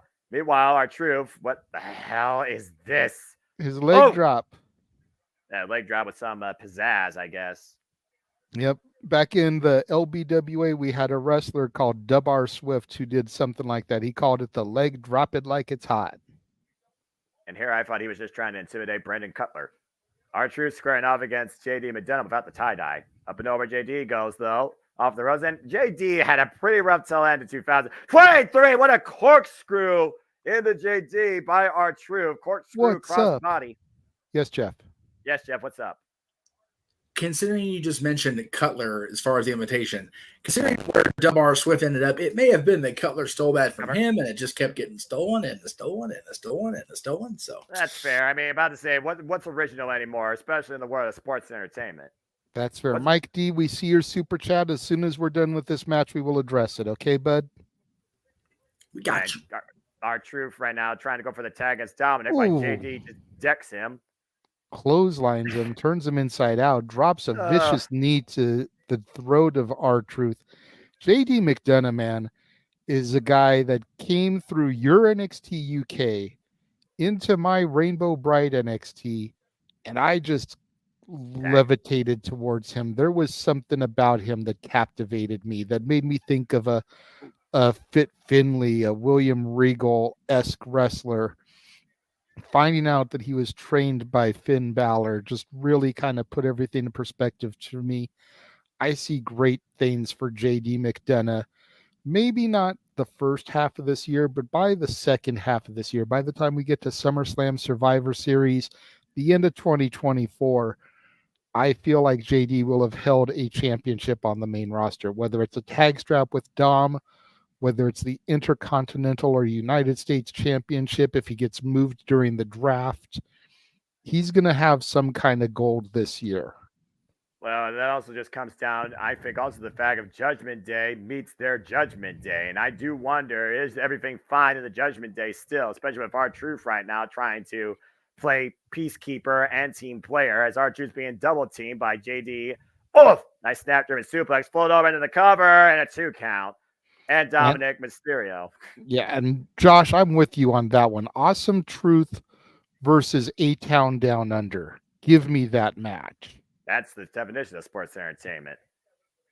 Unfortunately, one is a Raw team, one's a SmackDown team. I know, brand split, LOL, don't get me started. Okay. But in theory, one of the teams would have to be champions to make that happen. In theory, and I don't mean Austin. I was just going to say, just book it for Survivor Series because, Raw vs. SmackDown every year in head-to-head competition. Funny shot to the back of the head and neck. Except we haven't really done that the last couple of years. It's been built more around the War Games. It does make me wonder if they just stop that traditional Survivor Series trend altogether, then its tracks, and is this the new formula going forward? Honestly, I think Survivor Series shows need to be a mixture. Do like I agree. 1 or 2 classic 5-on-5 Survivor Series matches, do a War Games match, do a couple matches for brand supremacy, and just mix all the things together. You could have a tournament leading into it that you could have the finals of, kind of like when they did the Deadly Game that The Rock won in 98 to determine the championship. Yep. So you have just a little bit of all the different Survivor Series gimmicks into one big PLE. Got JD McDonough with looks like a sleeper hold here on R-Truth. Yeah, keeping him grounded right now in the center. R-Truth, though, fighting back. Is he fighting back or is he fighting with or fighting against? And R-Truth is definitely one you need to keep grounded. By no means is he a cruiserweight, but at over 50 years old, he still flies around that ring. Yeah. And once again, now R-Truth with the sleeper hold. Nice jawbreaker counter, though, by JD as R-Truth falls towards the corner of the Miz, which, of course, R-Truth has not reached out the tag for. Miz tagging himself into the match. And Miz right now squaring off against JD. And again, the Miz with quite a incredible show on his tail end of 2023. He may not have received the victory, but he definitely has earned a lot more people's respect in my eyes. We are back here on Monday Night Raw Day 1. Impromptu tag team match with the Miz teeing off against JD McDonough. As the Austin Truth, still can't believe I just said that. Austin Truth versus Dirty Dynamite Mysterio and JD McDonough here in 2024. Nice cross by off the top rope. Body. Looking for a leg and a near fall. Not enough. This is the Miz trying to once again what the hell are you doing, R-Truth? R-Truth trying to say that's his corner. Dominic needs to go to the other corner. I'm not sure who's in a handicap. Sliced bread of R-Truth or sorts. The Miz. Cover 2 and Dominic with the save. R-Truth staying in the corner down there. Miz throwing Dom outside. Oh, God! Ooh, that headbutt by JD McDonough. That's a way to give yourself a concussion. That's a hard stopper. R-Truth just tagged in off of JD McDonough. So because he's a member of Judgment Day. Wait, but who's legal? I mean, again, what are you doing, R-Truth? Well, I mean, JD right now hooking Miz up, and R-Truth right now between a rock and a hard place. Yeah, Dom and JD saying if you're a member of Judgment Day, then take him out. And R-Truth saying he's sorry, and here's the wind up and miss. Or did he hit? Well, he hit JD for what it's worth. There's a knee strike to Dominic Mysterio by the Miz. Meanwhile, JD pushed off into the Miz. Here's a skull-crushing finale. Cover to the Miz starts 2024 off rights. The Awesome Truth just won a match over the Judgment Day. That doesn't sound right in 2024. My brain hurts. How does somebody go so far off their own realm of reality that they play both sides in a tag team match? That's what R-Truth just did. Look at this. R-Truth literally squaring off, jacking JD's jaw, and then literally the shove into Miz, skull-crushing finale. Didn't even go in to break the fall. Yeah, your Judgment Day, all right, right? Where the hell is your head at, R-Truth? Ay. That was awesome. I mean, a unique reunion of sorts as R-Truth and the Miz win here on Raw Day 1, and the Judgment Day starts off on rocky ground, and whether or not he's still part of Judgment Day, I guess time will tell. I agree with Greg's tweet. They should let Truth take outside bookings with him showing up everywhere thinking he's on Raw. Oh, God. That would be awesome. Well, while we look towards what could be new, let's go back 2 weeks ago where we had brand new WWE Women's Tag Team Champions crowned the former longest reigning NXT Women's Tag Team Champions in KC Squared, as Kanan Carter and Katana Chance were able to overcome the hot mess with that freaking 450 netburger combination, and your NXT came to the Raw scene. God, that was a moment for me. I'm not going to lie. I started to cry. I'm not going to lie. It actually almost makes me want to believe in women's tag team wrestling again. Now give me some competition. I agree with JJ and Safet. R-Truth needs to be protected at all costs. Here we get a nice little video promo for the girls. Is that promo or is that party? Because it looks like all they're at is the rave. And it looks like Chelsea Green and Piper Niven are crashing the festivities. Of course, they want their rematch. They can't cross on the red rope. Well, anyway. You know, a lot of people try to body shame Piper. I don't. She is a gorgeous big woman. I'm just saying, that outfit looks adorable on her. Pardon me. So how many nightclubs like this are out in California? I'm just saying. Quite a few. Not gonna lie. Well. Anyway, what's that? Well, that's while we have this little video package, Jeff, can we get that super chat back up real quick? Certainly. Ay. Do we think the former WWE champion that's going to appear tonight is The Rock? That is definitely heavy speculation. When I saw the post in one of my wrestling groups that he was talking to somebody at the Rose Bowl, I immediately flashed back to earlier this year, SmackDown, when he was doing the college ball thing in Boulder, Colorado with Pat McAfee. Raw was in Denver, and there he was on SmackDown. Excuse me, SmackDown was in Denver. Yes. And he showed up that night, and I'm like, okay, the Rose Bowl to San Diego in traditional California traffic is about a 7-hour drive. I'm kidding. Jeff knows I'm kidding. Realistically, Well, I mean, it's about a you know, 2.5-hour drive. bad day on the 405, you get stuck in an accident. I mean, weirder things have happened, and weirder things no, happen not even here. accidents, just congestion. It's about a 2.5-hour drive from Pasadena to San Diego in reasonable traffic. I'll take your word for it. As I still The drive. bowl game was starting at 2. Raw starts at 5. Yep. So depending on what Rock's brother. participation was in the game, determined how long he had to get there.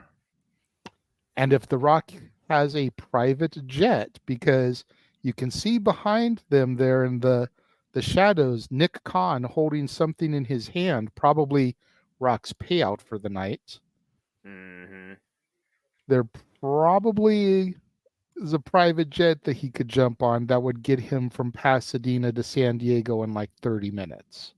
If The Rock wants to be there, I guarantee you, The Rock's going to come to The Rock show. The Rock show may be SmackDown, but The Rock is WWE. He is literally the most electrifying star in sports entertainment history. I'm not even going to say anything else about that super chat. Day one, if you're gonna make day one the most memorable day of the year by far, you have The Rock show up before Monday Night Raw ends. Thank you and good night. And to Mike's point, the rumor is it's going to be Rock Roman in Perth, Australia. And that's what I've been hearing, is that the government officials in Australia really want Rock to be there for that big show. Imagine the payout for WWE if they make that happen. So, I mean, what better way to kick off that road than here? Day one, just saying, you don't get a stronger beginning than the first day of the year, or a stronger chance for a strong beginning. Well, only time will tell. You talked about new beginnings. Will there be a new beginning in the Raw Women's division? And will we crown a brand new Raw Women's World Heavyweight Champion? Rhea Ripley defends the gold against Ivy Nile next, as we're on full commercial break. Mm-hmm. Cue that up. Hey, almighty. Because Rock and Roman in Australia, there's a couple ways that could go. You know, we could have a situation like we did with, I believe it was Cena. Rock wins the Rumble, says he doesn't want to wait till Mania. He wants the title shot at the Chamber. Beats Roman at the Chamber, and then instead of Cody beating Roman, Cody topples The Rock. I guess it's not a matter of who, it's just a matter of what. Because at the end of the day, finishing the story comes down to capturing that title and that moment, no matter the opponent. And after already screwing the pooch twice last year on that friggin' escapade, Sorry. Or I could buy into that. Or what you do is you have Roman versus Rock at the Chamber, no Rumble or anything to have to get him to that point. Roman defeat Rock with Solo or Jimmy's assistance, like he's defeated everybody. And then it's Roman versus Rock versus Cody at Mania. Because really don't. both men were cheated out of the bloodline. So Rocky definitely has reason to demand a rematch. Cody will have either won the Chamber match or the Rumble to get his shots. And then you could even have Cody pin the Rock at Mania. So Roman has a bone of contention that he was never defeated for his title. I just always think triple threats are such a cluster F to do. And I agree, but WrestleMania 20, what was the main event? WrestleMania 30, what was the main event? That cash. WrestleMania 40. Just saying, history repeats itself. And sometimes WrestleMania 10 could have been if they hadn't split it into two separate matches. It could have been Yoko versus Brett versus Luger. Oh, Lord. Because of the shady Rumble finish. 20 was Triple H, Benoit, and Michaels. 30 was Batista, Orton, and Bryan. 40 could be Rock, Roman, Cody. I'm just going to proceed with sports entertainment with caution. That's all I got to say about that booking. I mean, I'm just saying. now. I'm just saying. Lots of ways they can slice it. And you're making valid arguments towards actual booking that could happen. Now, whether or not it works in execution, that remains to be seen. And we'll see if Ivy Nile executes a game plan to topple Mommy. Or looks like we got a little bit of a superstar showcase here. Or another way they do it is they have Cody versus Rock on night 1. Winner gets Roman on night 2. Well, regardless, I don't see Roman not being part of night 2, if not the final match of WrestleMania for the fracking 4th year in a row. You know, we can be mad all we want at the booking, but you know, I found myself invested the next day when Roman beat Cody this year. Mad as I was personally for not seeing the title switch hands in person, I wanted to see what happened the next night. I wanted to see what happened on SmackDown. So, Eat, sleep, bleed, the demons in your dreams. That's the words of her theme? Yep. Yes. Yep. Oh, that's right. Okay. Well, NoDQ.com. This is my brutality. God, I Part love of the NoDQ.com faction of the year. Tag team of the year. Tag team of the well, yeah. Heel of the year. Yeah, heel of the year, feud of the year, and participant. The Judgment Day doesn't roll Raw or anything, you know. Well, Man. in context, you're not wrong when it comes to Rhea Ripley's dominance and her brutality, eradicating everything in front of her now. She's been champion for 278 days. Zoe Stark was her last opponent at Survivor Series War Games, brought a tough fight, but Rhea Ripley still once again on top. And we'll see if she's still on top after this contest tonight. Of course, number one, at least reported upon and voted upon, WWE women's superstar and all-around women's in-ring competitor. Despite her actual amount of matches, there's been no denying Rhea Ripley's presence and momentum has been nonstop since the win against Charlotte Flair at WrestleMania last year. And so far, nobody in the WWE has been able to rival her or topple her. It literally has been Mommy on top. Let's go down to introductions for this Women's Championship match.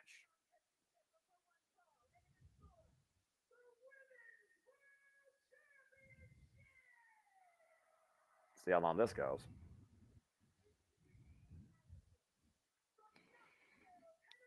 Oh, she's Tennessee girl. Ivy Nile, Diamond Mines, Pitbull, 31 years old, 3 years in the game, literally created out of NXT. Thank you very much for that, Tanner. We appreciate it. Make sure you subscribe to all the other channels in the Multiverse of Media too. Simple Man Brand, Casa D18 Studios, Greg Cherry Brand, NoDQ.com, Jay Hebert Studios, Jeff Meacham Network. Not sure which channel you sub to, but sub to us all. For those that are unfamiliar with Ivy Nile, she has a MMA background, and her go-to finisher is the Dragon Sleeper. She's been fine-tuned, though, in the WWE ring by, of course, WWE Performance Center's trained lead coach, Sarah Amato, and has also been trained by Kane. Bell rings were underway. Got a bit of a technician side to her as well as a power game. And I'm very curious to see how that matches up against Rhea Ripley. I mean, Rhea Ripley did overcome Shayna Baszler, so now one-on-one action, but in a five-way, of course, at Crown Jewel. And I do think that for Ivy Nile, with how much strength she has behind her, this very well could be a test of power for Mommy while she drives Ivy Nile to the mat in the early going. She's also defeated Raquel Rodriguez, who's another very strong talent on the Raw roster. And look at this fireman's carry right now by Ivy Nile. Wow. That elbow strike to the side of the head. And the power and the aggression of Rhea Ripley driving Ivy Nile down. Rhea Ripley taking a page from the Karate Kid book and sweeping the leg there. See a little bit of frustration coming out of Rhea right there after that great show of strength by Ivy Nile. Way to escape out over the top. Block the boot. Ivy Nile falls in. Catches Rhea with a forearm. Irish whip reverse. Ivy Nile front of the corner. Rhea falls in. Ivy gets the knee up. See, I think the problem with Rhea at this point in her game is she's gotten to the point where she feels she's so dominant that she feels like everybody is beneath her. Well, at least when you start taking your competition that lightly, you make mistakes. Cover to your point. underestimating Ivy Niles' power and agility. Gets a 1 count there off the cross body. Oh, but a single leg kick rocked Ivy Nile. Again, still the coming night, a former WWE champion will appear on day 1, Monday Night Raw, before this show concludes. And again, to your point, I do think that Rhea Ripley has underestimated some of her competition. Let's not forget what happened with Natalya at Night of Champions. She sent a statement with her. And while the fall did go for about 10 minutes and was a very aggressive affair, again, you look at the track record of Rhea Ripley. She overcame, like I said, in that 5-way. She overcame Zoe Stark, Shayna Baszler. She has beaten Raquel Rodriguez on multiple occasions. She outpowered and outlasted Nia Jax. And she was able to put out Zoe Stark, another one of your NXT originals. Now take over Tiara's there by Ivy Nile. Rhea Ripley coming in with a boot. Ivy Nile, they're hooking her up. Nice power there shown by Ivy Nile, throwing the champion to the outside. And of course, titles can only change hands via pinfall or submission inside the ring. Will it be Ivy Nile's night tonight on Monday Night Raw? As we go to rest of my quiet picture in picture, because of course we do during women's matches, no matter what network or show we're talking about here, where at the end of the day, I still think women's wrestling is still heavily underwhelmed by the industry in general, unless you're in TNA or Impact. But, you know, the hindsight's 2020. As we got a commercial. I was going to say, it seems like all the major shows, Raw, NXT to an extent, Dynamite, Collision, they all seem to go to commercial in almost every single matchup. So it doesn't matter if it's just a woman thing. They seem to do it in every matchup. It just gets frustrating. Yes, because the women deserve more of there you go. That's a spotlight. That's what I was waiting for. But they do it during the world title matches also in every company on every show. It doesn't matter. You gotta tell people about Dawn, some stupid lame brain B-rated horror movie. You gotta advertise some lame brain reality show for a holiday couple that I can give 2 shits about. Although, speaking of reality couples, I am looking forward to Love in WWE, Bianca and Montez, premiering on Hulu February 2nd. And Rhea Ripley just dropped Ivy Nile jaw first from the electric chair position across the apron. And bringing it back inside the ring. Rhea Ripley taking control here. Fuck commercials. That's all I got to say about that. Fuck commercials for life. Anyway. Again, if you want to do the conversation, as you see down there, super chat as simple as that. But thank you all again for tuning in to our reaction coverage for the first showcase this year of sports entertainment. Nice spinal tap kick, vicious spinal tap kick to the back. And again, Rhea Ripley, why the dominance right now might just be a little bit of a content mundane run. There's no denying the journey of Rhea Ripley and what she's done to me. There is no denying why she is a top superstar, not the top female superstar. Again, Grand Slam champion. She won the NXT UK Women's Championship inaugurally. She won the NXT Championship against Shayna Baszler. Sorry, Big G. Oof. She won the Raw Women's Championship in her WrestleMania debut against Asuka. And she finally put Charlotte Flair down in a 3-year struggle to get back against the Queen at last year's WrestleMania and claim the SmackDown Women's Championship, now known as the freaking Undisputed Women's Championship, while she has the Women's World Heavyweight Championship. Title names LOL. But Ivy Nile, again, she's had her fair share of chances for gold. And that can't be undermined. And Rhea Ripley cannot undermine this new generation of stars. She learned that firsthand when she went down to NXT and fought around with Lyra Valkyrie, who's now the NXT Women's Championship. Of course, will be defending that title tomorrow night against Blair Davenport. Oh, and a kick to the side of the head, rocking Ivy Nile. And Rhea Ripley was a cover, hook above legs, and a 2 count. Saw Rhea Ripley there as you were talking, Noah, just toying with Ivy Nile. Again, I think she's taking Ivy way too lightly. Yeah, she took her for granted. And maybe Ivy isn't on the level of Rhea Ripley just yet, but that doesn't mean that Ivy doesn't know how to capitalize on a stutter step that Rhea may give to be able to upset her here this evening. Some people called it an upset 2 weeks ago when Kaden and Katana became the WWE Women's Tag Team Champions over Piper and Chelsea. I didn't. Me neither. They were the longest reigning women's tag team in NXT history. They were also. So I didn't think it was that replay there. Well, yeah, right now you see Rhea Ripley with the abdominal stretch as we're just, advocating for women's wrestling. But I'm also going to say this real quick. They're a legitimate women's tag team. Hello. Anyway, as we go back to this singles encounter, what a drop kick by Rhea Ripley. Don't get me started on the tangent of women's tag team wrestling, the outlook of that. Ivy Nile smartly rolling to the outside to create some distance between her and Rhea. But she's the eradicator of the Judgment Day. I'm about to say, was she smartly doing that, or was that just impromptu based on the momentum of that drop kick? Once again, the electric chair position, and Ivy now able to fight out with the waist lock. Big German suplex on the floor. Good Lord. And you saw the way Rhea kind of bounced there. Yeah, you see her grabbing the back of her head. We don't need another one of those situations tonight. Again, I know we've already got Giovanni Vinci who could be facing concussion protocols. We don't need to see Rhea Ripley go out also. I don't need that on my radar on day one in the wrestling industry. I'm just saying. I mean, especially with WrestleMania season upon us. Yeah, again, Charlotte Flair, get well soon. No matter how you feel about the character, Ashley loves being part of WrestleMania, and she is a focal point. I mean, I will agree with that. Yes. And I mean, right now, we have Ripley a little bit robbed. Meanwhile, got caught with the leg drop. It's a cover by Nia Nuceno. Near fall for the challenger. I mean, now right now, breathing new life into this match for her favor. And again, we talked about, of course, her effective finisher, the Dragon Sleeper. Might be looking for that front headlock guillotine, though, here. Rhea Ripley taking her off of the ropes, up and around, Ivy now. Plants the chair on her head with a DDT. Is it enough here? Do we have a new champion? No. So close. Look at this again, Noah. Watch this. Up and around. The relevations there. Spikes her on her head. Great immediate hook of the leg there for a near fall.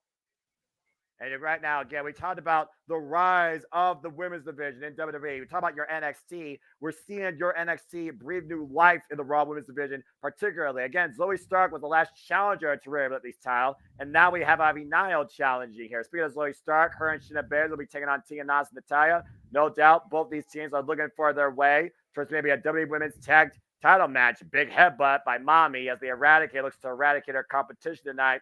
Rhea Ripley up to the top rope. Missile drop kick connects. Rhea with the cover. Hook of the far leg and a near fall. Great moxie and resilience shown by Ivy Nile tonight in her first WWE Women's Championship opportunity. I think Rhea made the mistake by going for the far leg instead of the near leg. I think if she had got the near leg, she might have been able to get it there. Well, to counterpoint, if she didn't hook the far leg, there's a potential that Ivy Nile, with awareness, could have grabbed for the rope break. Rhea Ripley right now setting up for Riptide. Pop handle. Ivy Nile able to skip the back door, though. Oh, caught her with a high kick. And Ivy Nile, gut wrench, power slam, cover, new champion, and air fall again. Dude, I thought Ivy Hyatt had her there with that gut wrench suplex. It would make my freaking night to see Mommy not on top. And I don't care who I pissed off in saying that. Women's World Championship on the line right now as Ivy Nile looks to start a new resolution as the leading lady of the Raw Women's Division, the new women's champion. Stop right there, though. Rhea Ripley might not just being the aggressor, driving Ivy Nile down with her knee. Big clothesline follow-up. Rhea Ripley right now. You see her gasping for air. To your point, definitely has taken her challenger a little likely. Might be looking now to put this away quickly. Oh, just having her way, just slamming her face first in the mat. And a lateral press by Rhea Ripley and another kick out by Ivy Nile. Take a look at this. Again. Wham! Great short arm clothesline there. And then you see the way Ivy Nile lands face first off the shoulder of Rhea Ripley. Just literally tossed down hard. Rhea Ripley right now back in control. Arguably the strongest member since Judgment Days and Seven. Not the most dominant, the most effective. She's the only one that hasn't had to play hot potato with any championships. Honestly, the Law and Order, the Peacemaker, Peacekeeper. You want to put any role towards Mommy and Judgment Day, your freaking statement would probably be accurate. And right now, Ivy Nile set across the top rope. And Rhea Ripley right now looking for some big high-risk offense out of the corner here. Up to the second rope with the front headlock. They might be looking to send Ivy Nile for a ride. Ivy Nile pushed up to the top rope. Rhea Ripley's got her hooked. Precarious situation here for both these women. Ivy Nile, though, fighting back, though, with the body shots. Now readjusting her position, and Ivy Nile finally breaks the hold, and both these women squaring off in the corner. Ivy Nile right now, beating Rhea Ripley leads the punch, driving the champion head first into the top turnbuckle. What's Ivy Nile looking for here? Sunset flip, but can she get the leverage? Rhea Ripley looks for the punch. Ivy Nile able to counter. Nice awareness there. Bouncing the champ on top turnbuckle. Superplex! Off the ropes. Can Ivy Nile capitalize? Go for the cover. Turn the champ over. Here's the cover. Hook of the leg. And Rhea Ripley kicks out. What? Elevated. A German suplex from the middle rope there. Elevated German suplex to your point, JJ. Oh, jeez. Again, dumping Rhea on her head. She literally folded back. Right now, Ivy going for some rapid kicks now. Shades of Bryan Danielson, that MMA background coming into play here. The striking prowess of Ivy now is nothing to take lightly. No, come on, Ivy. You can't leave Rhea to rest for too long. You've got to stay on top of her. She is too fine of a specimen in the ring. Oh my God! Headbutt into the crossbody denied. Bang! What a knee strike! And now Rhea Ripley might be looking to finish Ivy now. Here's the pop handle. Ringside connects. Cover. High stack. Mommy is on top still once again. Damn it. Damn it. And Rhea Ripley starts her 2024 off in a very dominant way. Rhea Ripley tested the night, but still holds on to the WWE Women's Heavyweight Champion. Great showing, though, and great attempt here by Ivy Nile. Arguably stronger than what Zoe Stark did at Survivor Series. Take a look at the replay here. This was the turning point. The crossbody intercepted by Mommy's head in the torso, not the win of Ivy Nile, and allowed Riptide to finally connect to the deep stack.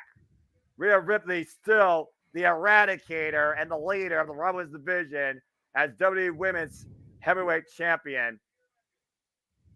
The year begins as last year ended, with Mommy still on top for now. Well, still to come tonight, we saw one championship match, another championship match of a whole different sorts ahead, as Seth freaking Rollins will defend the WWE World Heavyweight Championship against a very, very, very motivated Drew McIntyre. And I gotta wonder again, JJ, it is the first Raw. It is the first day. Can Drew McIntyre get it done on day one? Or arguably after this, if he fails, is he done? Not sure. Oh, looks like we're going to get our champion appearing next here on Raw. Uh-oh. Well, who's it going to be? Who's it going to be? Who's it going to be? We are mere moments away. We shall soon see. All right. Very impressive women's championship match. I enjoyed that for, what it was worth. And I'm glad Ivy now definitely got some good time to shine, be the aggressor. I was holding out for a new champion, but you know what? Day one, you can't expect everything to change the first day of the year. No. Very good match, though. Very good women's match. Good first women's match I've seen so far this year prior to Stardom's end last year. Good start to my women's wrestling escapades and viewership. Very good women's match. Definitely enjoyed that more than Becky Lynch and Nia Jax. Jeff, if you can hear me, come back in real quick. Say his name and he appears. Yes, Jeff. I need to step away for a moment, gentlemen. Oh, okay, you're fine. Well, Jeff, so far Plus, I feel like you should be on the call for this appearance. That's fair, just in case. Oh, Lord. JJ, he might break something, folks. It's actually good. He's letting me good. I came in because I did want to make sure I plug what's still to come this week across the multiverse of media. So we'll do that. Let's go ahead and talk about that. And since you're the always good to get the shills in while I can, brother. All the promoting. Damn it, and the mind-numbing madness. Yes, absolutely, always. All right, go ahead, bring it up. Make sure. All right, so of course tomorrow, Wednesday, Thursday, JJ. Oh, whoops, that's not what I wanted to do at all. Let's try that again. We want to do that. There we go. Tomorrow, Thursday, JJ still on his abbreviated schedule for the Love of Wrestling because of the holiday today, just like last week. So he'll be back tomorrow with his recap of the weekend shows. Wednesday with his recaps of Raw and NXT. Thursday with his recap of Dynamite, of course, this week. That's all this week from JJ. Tomorrow, in its permanent time slot now, 6 p.m. Eastern, 3 p.m. Pacific, the return of Stat Boy Sports Bar. This week, we are hearing Story Lose, so we'll go ahead and promote that out there now. But we have the advertising in place as it is, just in case we have a scheduling faux pas on Dory's end. But Stat Boy Sports Bar, 3 p.m. Pacific, 6 p.m. Eastern tomorrow. Followed immediately by our coverage of NXT New Year's Evil. That is coming up on immediately following Stat Boy Sports Bar tomorrow. Wednesday, the Greg Cherry Show. Correct date, not on there because Jeff spazzed last night. Wrestle Kingdom Noah, of course. Yes! Featuring who in a feature contest? We got Tetsuya Naito, Sonata, we got Will Ospreay, John Moxley, David Finlay, we got Bryan Danielson, and Kazuchika Okada. Thank you for that. Appreciate you. One of the best highlights of last year by a lot. I was just watching the match. I don't know what y'all talking about. Funnier and shit. You gotta watch it back. Meech's Musings will be Thursday live from downtown Los Angeles as I get ready to go watch my Los Angeles Kings play the Detroit Red Wings. That'll be outside in the courtyard at Peacock Place LA Live, 7 o'clock Eastern, 4 Pacific. Friday we'll be on the air with our coverage of SmackDown, 8 o'clock Eastern, 5 Pacific. Probably like 7:45 for being honest. Kind of like today, kind of like tomorrow. But we'll make it work. Open mic night, of course, returns Saturday, 11 o'clock Eastern Pacific. It's normal time slot. And then we go to Sunday. Yes, we all sleep. Just sleep. We sleep off this week because we sleep. Yeah, we go meet. Yes. And then the City Predicting Leagues, of course, return next week with the TNA League kicking off, of course, with TNA Hard to Kill. We'll talk more about that later as we return back to Monday Night Raw. And again, this is the first Raw of the year, but come the second week of the year, the Second City Saint returns to the Red Brand as CM Punk returns to Monday Night Raw next week. And who knows what's in his 2024 plans. Some of y'all may be on a feed ahead of us. Don't say shit in the chat room. Former WWE champion. All right, who we got? Somebody. No. What we got? Okay, well, I'll leave the chat room be. Just waiting. Oh, fuck my life! Bullshit! Did they really troll us? I would love for God to strike down this man with his mic and bring the Rock out here and rock bottom and back to friggin' India, if not the friggin' bottom of the planet. You son of a bitch, that 2017 will never leave me. God! I agree with Mike D. This has to be a troll move. This has got to be a tease here. Who is it? Jinder Mahal. Oh, for Christ's sake. Damn it. Then look at disbelief Josh, besides it's all my work. face. It's sports entertainment. It's all work. Josh, come on now. Oh, my God. Like, I think the Great Khali would have gone over better. That's a low bar, but you're not wrong. He's not off by much, though. Yeah, he's not. And the whole chat room is just mortified. I'm gonna log off here. This is all because you guys hindered the Jinder. That's right. He deserves to be hindered. Damn it! And again, if anybody else comes out, chat room, please do not post anything until we react on screen. Please. You might as well just minimize your damn feed because you know this chat doesn't have any self-control. The fact they aren't cursing Jinder Mahal right now shows me a little bit of decorum. but I wouldn't hold it against them. But They we all know have to be- Triple H's sense of humor too. Like, He come is. on. He's the head of DX. You know he's punking us. I'm just waiting. I'm just waiting. Damn him. Oh God. Freaking Twitter's losing their minds over this. I bet they are. That's why I'm not on that social media platform. Again, protect your mentality. You'll live better.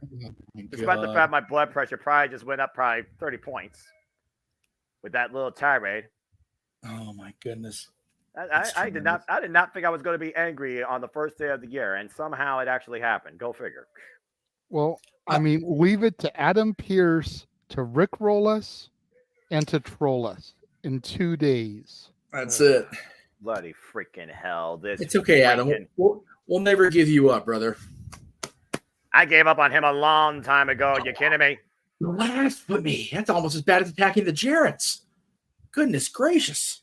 Did you Adam give Pearce up on is him better last than Christmas when you gave him your heart? I don't But give the very my next heart. day, he gave it away.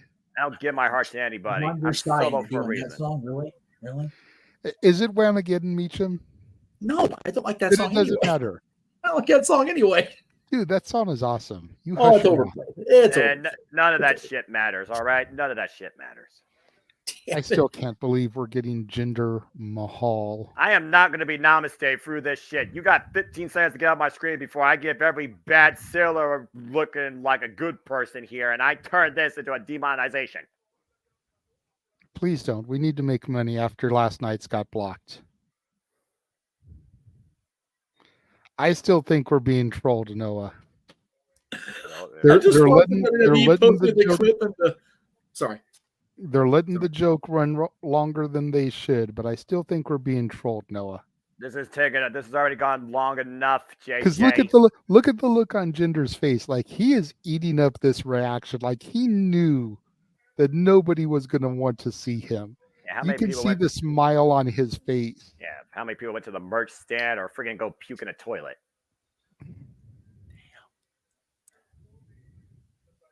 The collective groan from San Diego was everything. It was like, oh, like, no.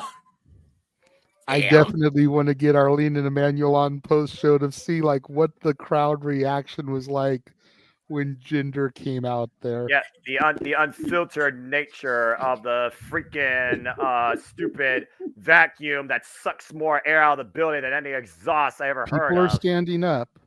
People are starting to look towards the entrance like something is about to happen. They're waiting for it.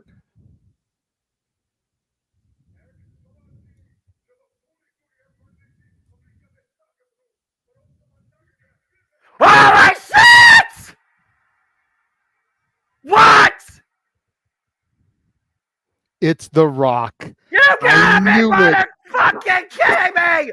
The Rock is a Monday Night Raw! The most electrifying man in all of entertainment has returned once again home.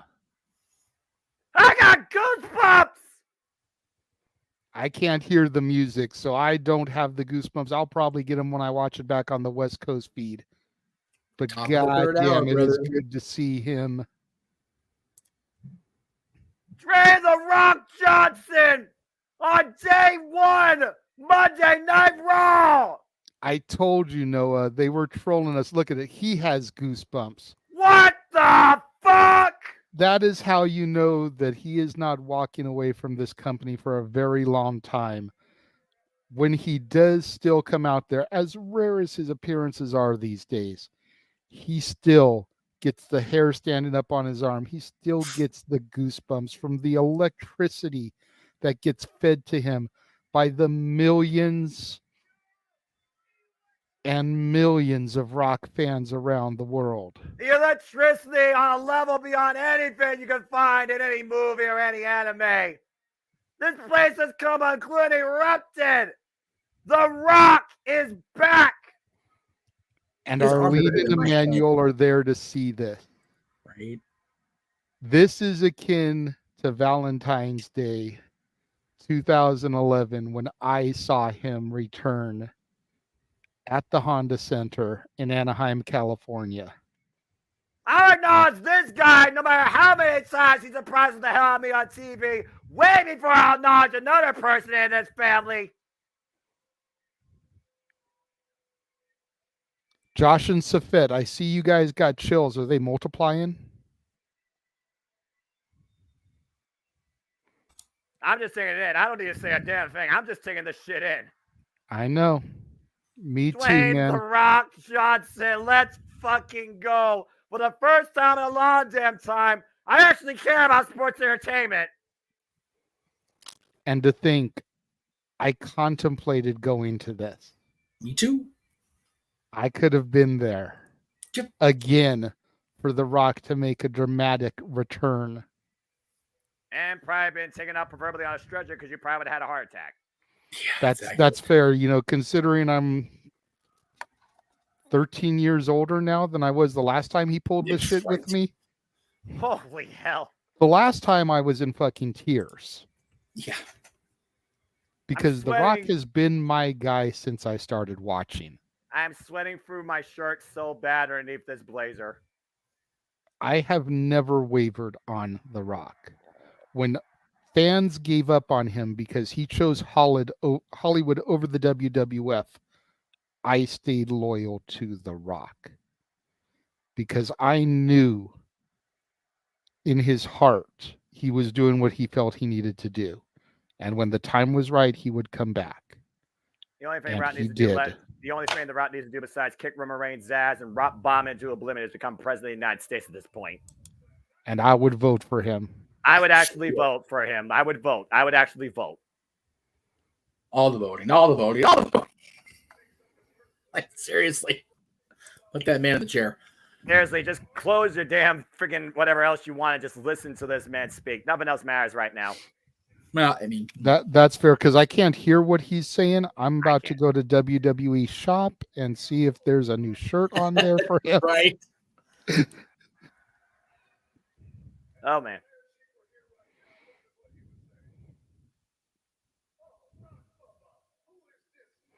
Not yet, but we will see once the segment is over if something is dropped.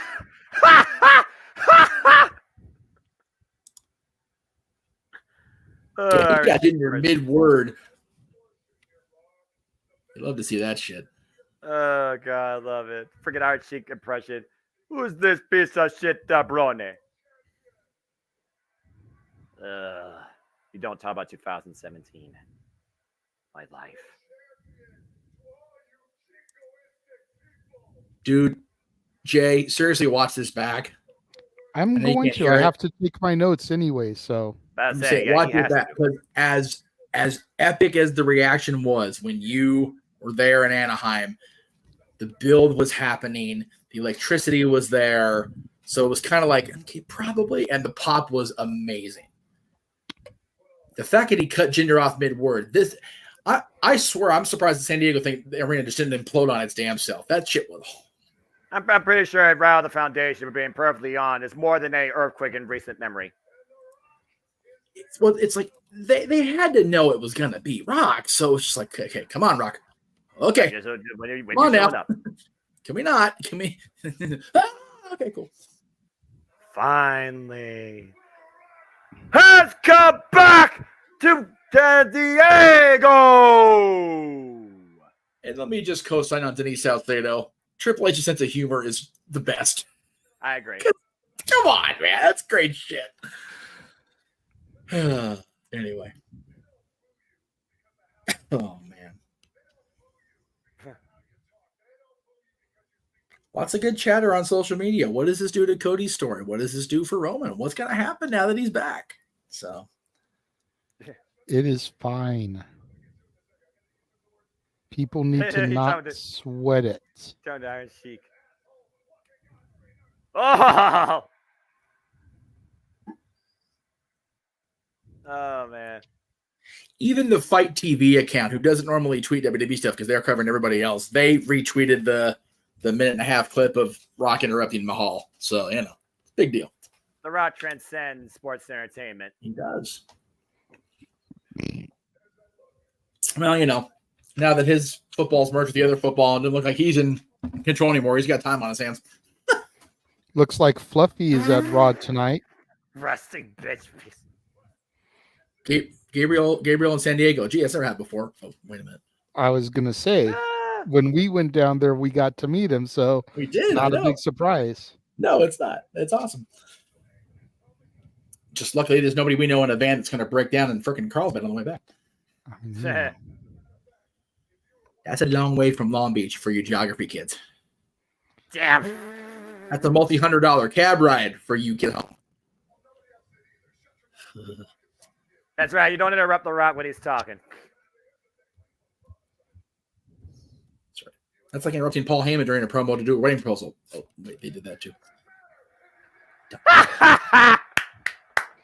Damn it, Rock. I could hear that through the headset. Oh man, I love this. His arms are bigger than my America's head. the joke. Jesus You're the biggest Christ. damn joke since 2017. You kidding me? Brock Lesnar didn't want to spend a freaking minute with you. God damn right, it's not a joke. You know, whenever I see Dwayne come back, I always think of Tully Blanchard's promo at the Hall of Fame and the shape he's in. I don't need to be. Rock doesn't need to be in as good a shape as he's in, for crying out loud. And USA chants raining out loud and proud here at Day One Monday Night Raw. Let your patriotism speak. America. Oh man.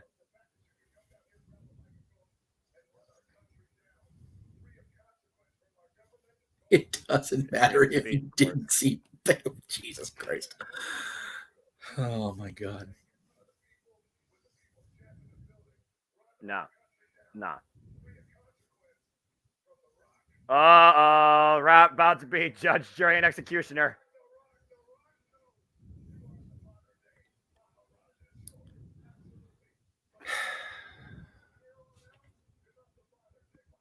Uh-oh. What's he now? J1 douchebag. Hey, I actually would get behind that if it was on a shirt. The Rock giving Jinder Mahal a whole new name. How fitting. Yeah. And the people eating it up. Day one douchebag chants ring out loud and proud. Congratulations, Jinder Mahal. You got a name change. Day one douchebag. Oh God. So just for FYI, I just went to trending on X. Yes. Number 2, WWE Raw. Number 5, Day 1. Number 8, The Rock. Number 9, Jinder Mahal. There you go. 17 is R-Truth. 18, Ivy Nile. Vinci. Dwayne. Rhea. I'm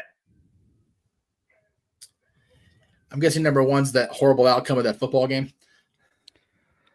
If I go, I don't talk about sports on wrestling shows. I know. That's why I'm asking. When I go to the For You section, Yeah. I see Mercedes Moné, AJ Yeah. Lee, Andrade. Day one douchebag. Day one douchebag. Day one. When you literally could do that with an honest man where you are. Just saying. That's The Rock. It was much more funny when it was at Penn State because the chant is "We are Penn State," and when they did the draft and they called Vince an asshole. That was great. This is just off the cuff, tremendous. I love it. I freaking love it. Yeah, let me run this all night. I don't give a damn what else is on this show. Just let me run this channel all night. I'm fine with that. I actually care about this show now. Damn.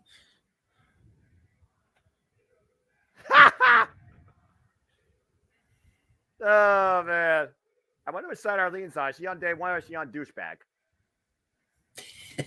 Right. Or she's stuck in the middle with them. All right, the people. All right, the people having too much fun. The Rock gonna bring law and order. That was fun. Oh man, that's worth being up in the nosebleed seats. Oh, well that's good. The thing with San Diego is it's a relatively small arena, so like even if you're up high, it's the feels You're up in it. The Rock's gonna sing a little bit of the national anthem. Oh my! People's welcome. Like Don't roll that, Dwayne.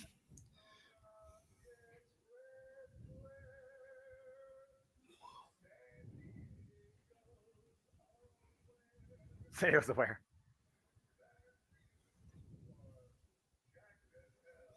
Jack as hell.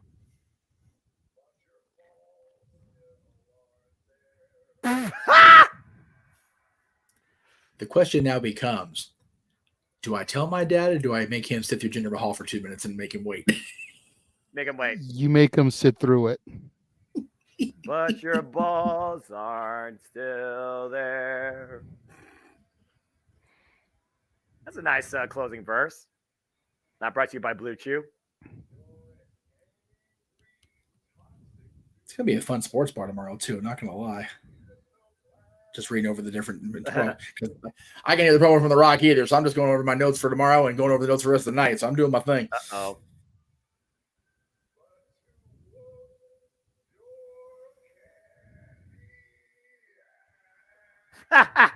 Oh, and Jinder Mahal teeing off against The Rock, and Jinder Mahal has felt like he has been insulted enough in front of the People's Champion, putting the boots of The Rock in the midsection, leaving it to Jinder Mahal that can't take a good joke. Nobody has no balls. And there we go. Here comes The Rock, fighting back, teeing off. The People's Champ. Irish with the meanwhile reverse of The Rock on the Jinder Mahal Spinebuster. Oh, I've been waiting a long damn fucking time to call this in the modern era. But I'm not going to. JJ, you better fucking speak. It's the most electrifying move in all of entertainment. The People's Elbow. Right to the heart of Jinder Mahal. And whipping him like a government bag. Oh, God. Thank you, Rock. Rocky Chance made it out loud and proud. Oh, man.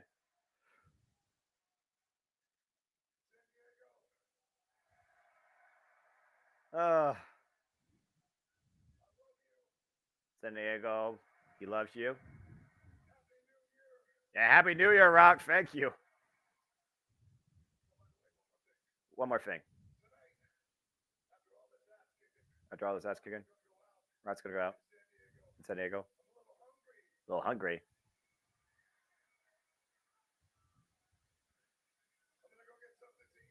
You're going to get something to eat. What do you get to eat in San Diego? Rock goes out to get something to eat. San Diego. Rock should sit in a booth. Or does Rock sit at the bar? Wait.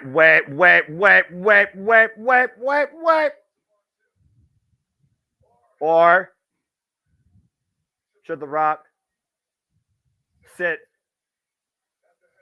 at the head of the table? At the head of the table!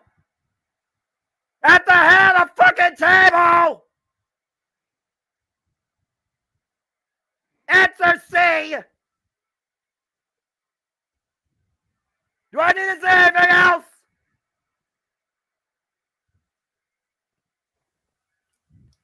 At the motherfucking head of the table! Shit just got real. Wow.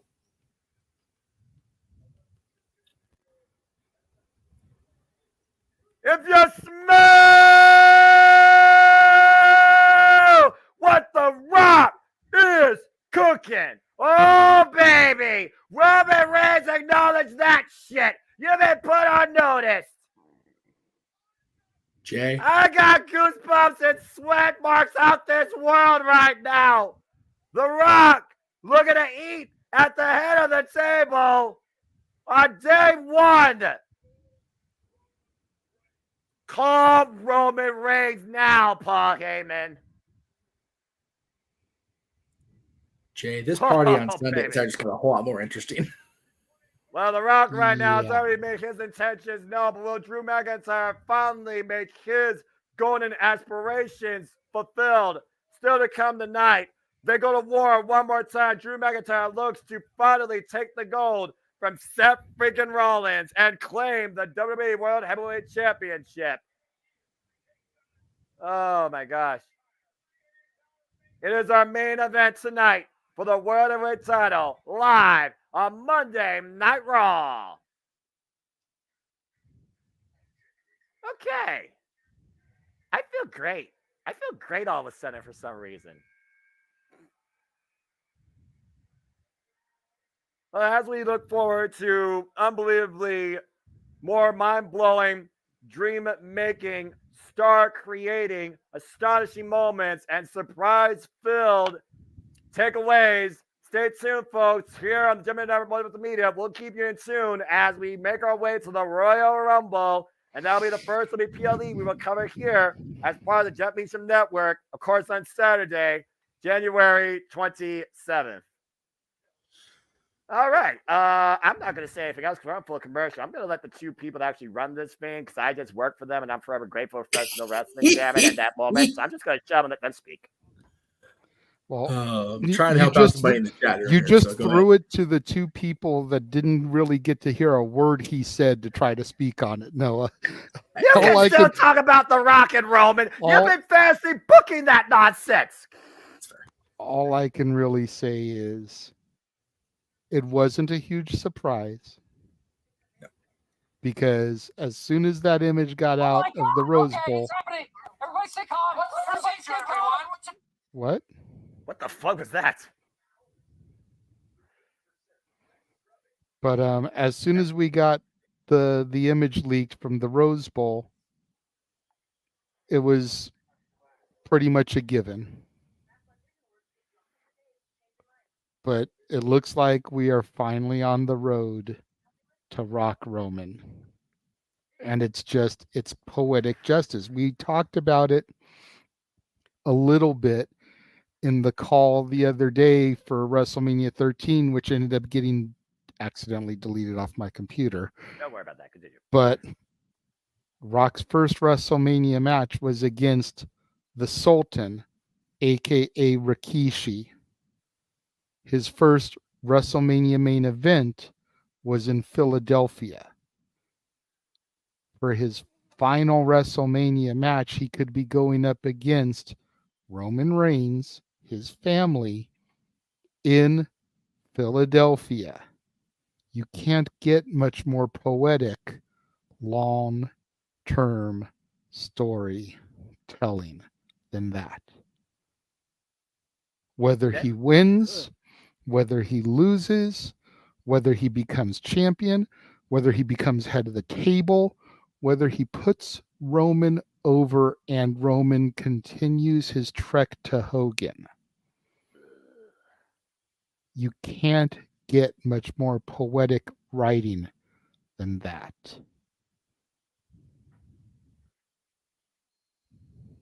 Did I mention I'm happy and I actually care about sports entertainment for the first time in a long time? You did. Okay. So I guess the $1 million question is will you be tuning into Raw next week when there's not a watch along? Depends if it follows up to this segment more than a video recap package. I'll just leave it at that. Anyway, what's the chat talking about here? Pretty much the same stuff looks like that you were echoing here. That was great. Someone needs to smoke it. That was just a promo. This is the segment of the year already, and we're just starting the year, literally. Day one. And that was on my bingo. That was on my bingo card because how many they said? Roman and Rock, Roman and Rock, Roman and Rock, Roman and Rock. And speculation, rumor has it, blah, blah, blah. Book here, book here, book here. Reported by this website, blah, blah, blah. Seeing is believing. Hearing is seeing. And we'll see if we get a response. Go ahead. Emmanuel, I don't know what you're asking about. If not, it's cool. Just wondering. I don't see any other post before that. Yeah, I don't see any other posts either, so I'm not sure what he's talking about either. Probably didn't get all the way through. Okay. Well, anyway. Ugh. But we are prepared to send you the link post show. So Just be on the lookout for that so you and your sister can pop in once the show is over, but enjoy it while you're there, brother. Yeah, just you enjoy the just show. got to see The Rock return. And to your point, JJ, as we return back here on Monday Night Raw What's moments ago, this? the place was electrified as Jinder Mahal was running down America. And What The are we Rock came back. What are we looking at on the stream here? That's a gift for The Office. It's happening. It's happening. Oh my God, it's happening. Even I understand that. I've never seen The Office. It's a gift. You know, the internet, gifts, memes, all the dumb social media tricks. Oh man.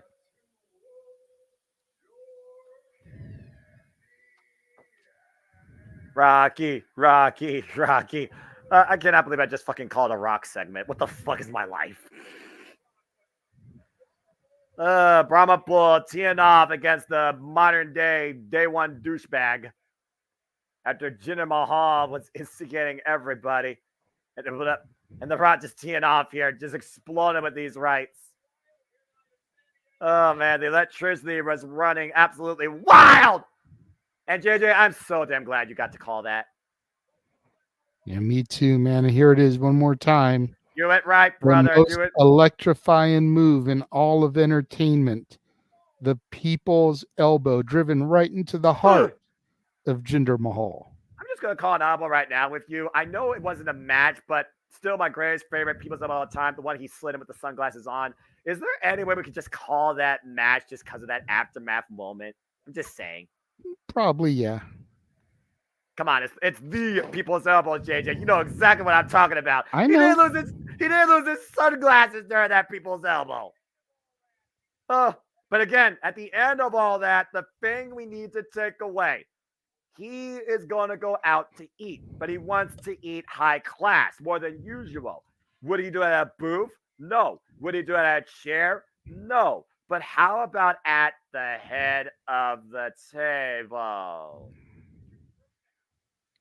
I'm just saying. But as we regroup to continue on with the current activities here at Monday Night Raw Day 1, it is time for a women's tag team contest. I will not rant about Shayna Baszler and her current overall long stake because Big G's not here to back me up on this, although I'm sure people agree with me. Meanwhile, Zoe Stark and Shayna Baszler make their way possibly towards cashing in their chips to getting a WWE Women's Tag Team title opportunity as they take on the duo of Tegan Nox and Natalya. Of course, Zoe Stark and Shayna Baszler, both former Women's Tag Team champions in their own right under different team circumstances. Zoe Stark was a tag champ with Io Sky, and Shayna Baszler, of course, was a tag champ alongside Ronda Rousey, and even before them was a tag champ alongside, you guessed it, Nia Jax. Why Tegan Nox has held no gold since coming to WWE, the girl with the shiniest wizard, and the locker room leader for generations that has held all the gold and all the Guinness Book World Records, Natalya. I know we're all recovering from what we just saw, so I know this is going to be a little bit impromptu to call, but again, it is what it is here in WWE on Monday Night Raw. I feel bad for these girls because they are literally the cool down between The Rock and the main event. Like, I feel so bad for them right now. You know, if I wasn't calling this match, I would go on a rant about why Shayna Baszler is once again in a tag team match. But I feel like if I do that, my blood pressure is just going to go up again. And I just got cooled down with some electricity. And I'm trying my best to avoid another mini internal cornet stress attack.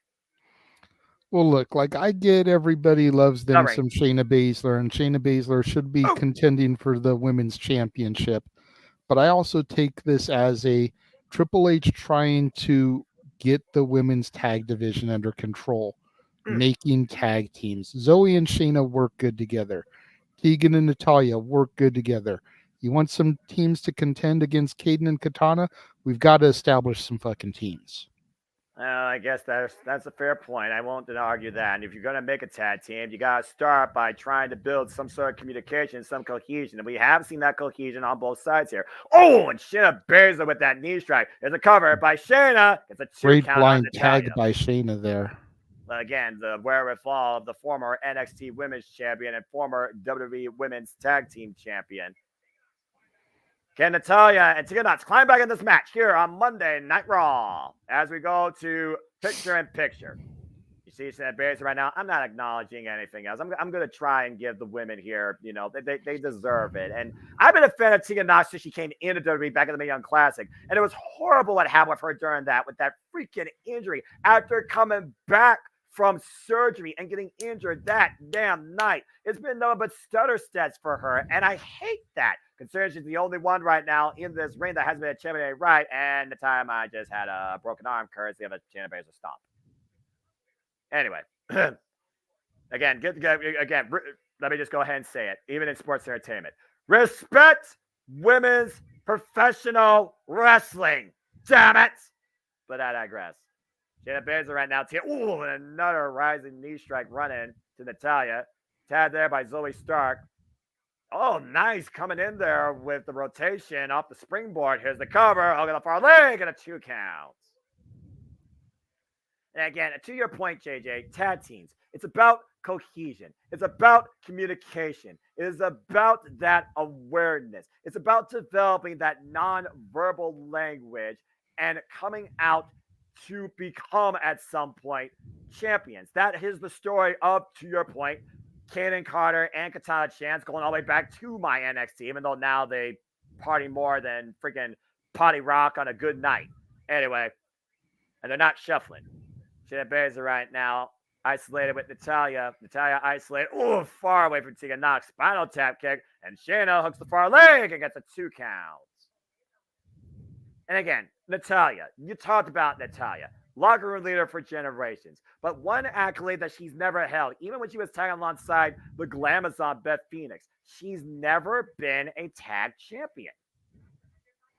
No, and it's crazy to think that. Right? That as long as she's been in the company, she has not achieved tag team champion status. I think, to my knowledge, the only other tag partner she actually did have was the Glamazon. So maybe Tegan Nox. This could be a first for both these women. The locker room leader and the talent for this generation. Tagged to Zoe Stark by Shayna Baszler, and of course Shayna Baszler and Zoe Stark, cut from a similar glove, both with that MMA type of background, that forward, ruthless, aggressive nature. There's a tag again. Quick tags here in succession right now by Shayna Baszler and Zoe Stark. Just teeing off against Natalya in the corner. Natalya in a war to her right now. Natalya definitely needs a tag. Oh, that's right. I forgot that existed. I guess that's fair. But again, does anyone even remember that? And where is Tamina right now? I'm just saying. Tamina actually recently retired, I believe. Really? That shocks me. We're back live here on Monday Night Raw. Impromptu women's tag team action. Tegan Nox and Natalya versus Shayna Baszler and Zoe Stark. Tegan finally in the match for the first time. And you wonder if one of these two teams could possibly be challengers towards Kaden Carter, Katana Chance, WWE Women's Tag Team Championships. Nice clothesline followed here by Tegan. Trying to build momentum up for her team. Falls in with the uppercut. Oh, the headbutt right to the heart by this little Brit. You see another tag team possibly on the scene. The Way, of course, talking about Candice LeRae and former NXT Women's Champion Indy Hartwell. Don't get me started on that shit. Oh! And, of course, Candice LeRae and Indy Hartwell are former NXT Women's Tag Team Champions. Yes, they are. Tegan Nox heading up to the top rope. Tegan Nox with a molly go around. Here's a cover. Oh, no, the shoulders are down. Cover. 2. Did not have enough body weight forward on the shoulders.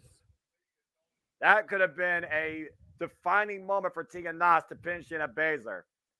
And looking for the kick. High kick. Roundhouse miss by Shayna. Meanwhile, Tegan hooking up Shayna. Looking for a DDT. Counter. Oh! Yeah, you hear that echo out of the freaking arena here in San Diego. Natalya coming in to the end of her partner. And so we start with the super kick to Natalya. Caught her right on the job. Baszler and Stark have been on fire pretty much 90% of this match. Shayna Baszler with a suplex. And now they show Stark. Oh, Z360. Cover. And it's over. Zoe Stark and Shayna Baszler with a dominant win. About what I expected it with the way they treat Natalia these days. It's sad, but it is true indeed. Either way, Shayna Baszler, Zoe Stark, great demonstration of tag team wrestling here. Certainly a force to be reckoned with in the Raw Women's Division. Probably more dangerous as a duo than as singles. And we'll see what that means going forward and see if they actually get an opportunity. Well, it's been a long night. It's been an interesting night. But it's time now to get ready for our main event. The first WWE World Heavyweight Championship match of 2024. As Seth freaking Rollins will defend the gold against Drew McIntyre. And let's look ahead back at what got us here to this moment. The maniacal Monday Night Messiah of his own drip, Monday Night Rollins, who has held down this brand on a weekly basis. Adorned with the WWE World Heavyweight Championship when he got back last year at Night of Champions against AJ Styles.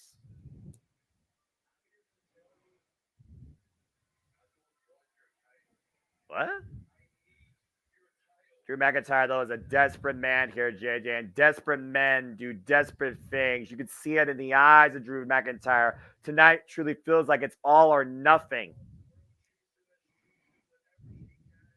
As we're looking at Veil Patch here, folks, in case you're wondering why the Renegade might be a little bit silent here.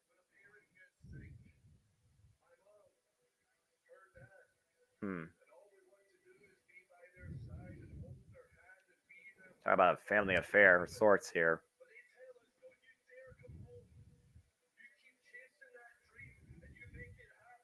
How far a parent supports their child in pursuing what they want to do, a dream yet to come true.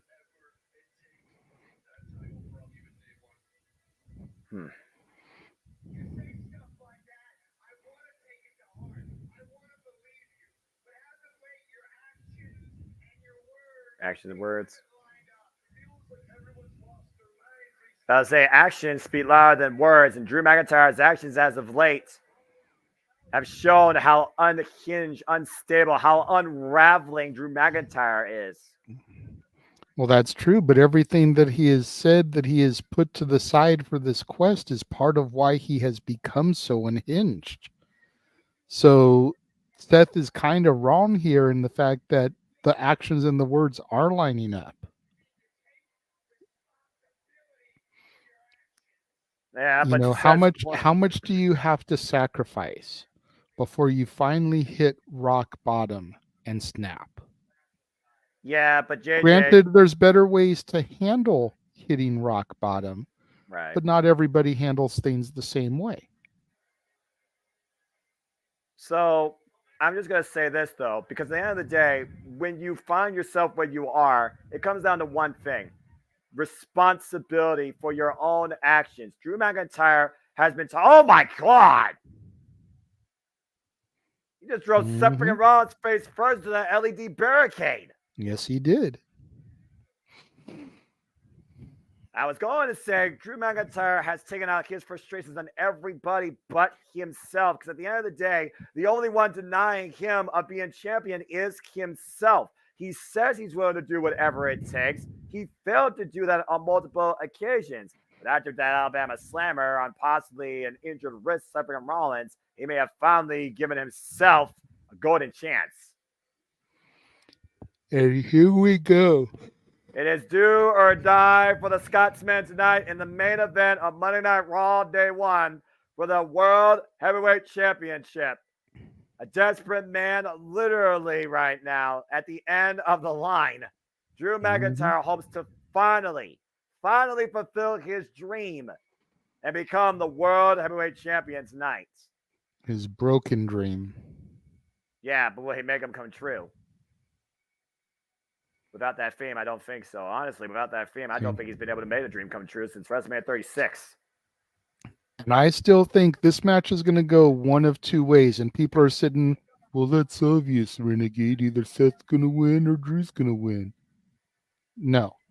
Either Seth walks out of here with the title or Priest walks out of here with the title. Yep.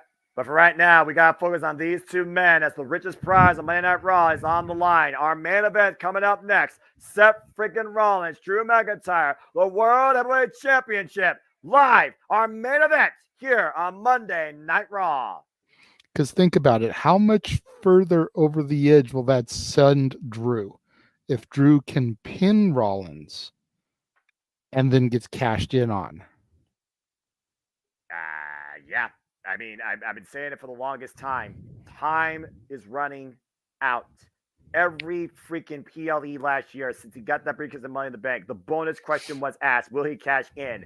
And freaking 5 out of 6 times, most people were trying to say, yes, go for it. Do it. This is your moment. This is your time. Break away from the Judgment Day. Finally fulfill your destiny. And he has yet to do that yet, where his name could live in infamy truly forever in the highest glory. Could he do that tonight on day one? Finally fulfill a long-awaited prophecy, not just for himself, but for the fans, honestly. That remains to be seen tonight, JJ. But honest to God, I'm just going to say right now, I'm tired of no DQ. And yes, folks, the no DQ predictions leagues will be back, and I will be happy to book and lead them once again and track results. And the All Elite League results will be out later this week for 2023 and NXT, but I digress. If Damian Priest does not, I repeat, if Damian Priest does not cash in tonight, it doesn't matter when he cashes in. I officially believe he will never become the freaking World Heavyweight Champion for that briefcase. Wow, okay. I'm still waiting to see somebody cash it in on the 1-year anniversary. That's one of the only things that hasn't been done yet. Could you imagine? Yes. Paint the scene here. Look at things through my lens. I'm listening. I'm looking. Whoever is the champion come Money in the Bank, the winner of the briefcase that night comes out to try to cash in. And then as soon as that match is over, win, lose, whatever, here comes Priest, who everybody has forgotten about because it is literally the 1-year mark. Yeah, and TikTok. he cashes in. Just saying. I said how crazy would that be? Mm-hmm. You're not wrong. You're not wrong. And I'll say it once, I'll say it again. You are the fan, the friend that I buy in, believe in, acknowledge in. Fair, logical, worthwhile booking, long term in sports entertainment. I would love to see that. But again, is Triple H willing to friggin' do that? And funny enough, with everything we got coming up in WPLEs, with Royal Rumble, with Elimination Chamber, with WrestleMania, with Bash of the Berlin, we have no damn clue about Money in the Bank yet this year. They even talked about Backlash, for freaking Pete's sake, in France. Speaking of which, there will be a WWE preview special this week, live this Thursday on the Peacock, 8 p.m. Eastern Standard Time. So maybe that will outline more of 2024's PLE lineup and special showcase events. So if you all get the chance, go check that out. WWE preview special 2024, live this Thursday, 8 p.m. Eastern Standard Time. The only reason I'm promoting that, WWE Network right now, we do not have a watch-along event planned for that night. But we do have this plan for next week, as the American Nightmare Cody Rhodes will look to close the book on Shinsuke Nakamura once and for all. But will Shinsuke Nakamura be the author of the American Nightmare's dream broken once and for all? Meanwhile, Katana Chance, and Kaden Carter, they will defend their WWE Women's Tag Team Championships against Chelsea Green and Piper Niven, who have cashed in their rematch clause. And also next week, on the second Raw of the year, the second Sea Saint returns to the Red Brand. CM Punk returns to Raw next week. And I guarantee you'll have a lot to say about his 2024 intentions. Oh boy. Meanwhile, in the ring, we see Drew McIntyre as we wait to see if Seth freaking Rollins will be adorned with the drip 10 pounds heavier with the WWE Heavyweight Championship here in moments. As we saw last month, Sami Zayn had a tweaked ankle after trying to talk sense to Drew McIntyre going one-on-one against him. Drew McIntyre preyed upon that vulnerability and showed no mercy with that vicious shot block. A relentless assault by Drew McIntyre that has put Sami Zayn out indefinitely. If he's willing to go that far. Apparently, Wade Barrett just said on commentary that Triple H will have a special announcement during the Peacock show on Thursday. All right. Yeah, you see that wound right there in his head, though. Oh, boy. Well, it is time to burn it down here, Noah. He is a visionary. He is revolutionary. He is long-term standing, maniacal cackling, face of Monday Night Raw. He is our WWE Heavyweight Champion, Seth freaking Rollins.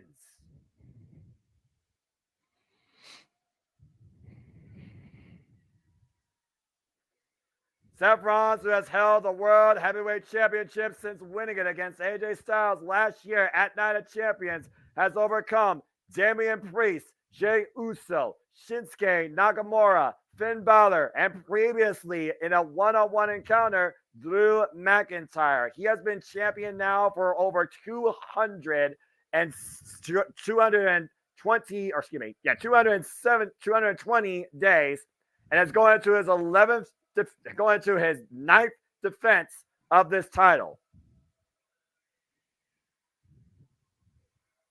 And you figure about, again, the weight's heavier on the champion or the challenger. I would argue to say the weight is more heavily on Drew McIntyre tonight, where, again, I feel for him, this is all or nothing. Let's go down the introductions. Samantha Irvin, bring us in. Best ring announcer right now in all of WWE. Air Scotland.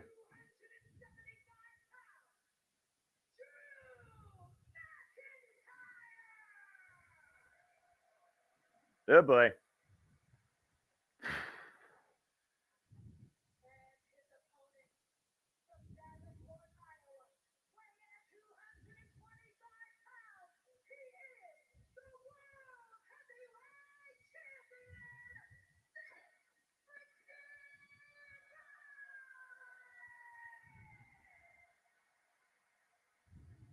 Oh boy. I have a feeling the odds is not going to be serenading long before this match begins.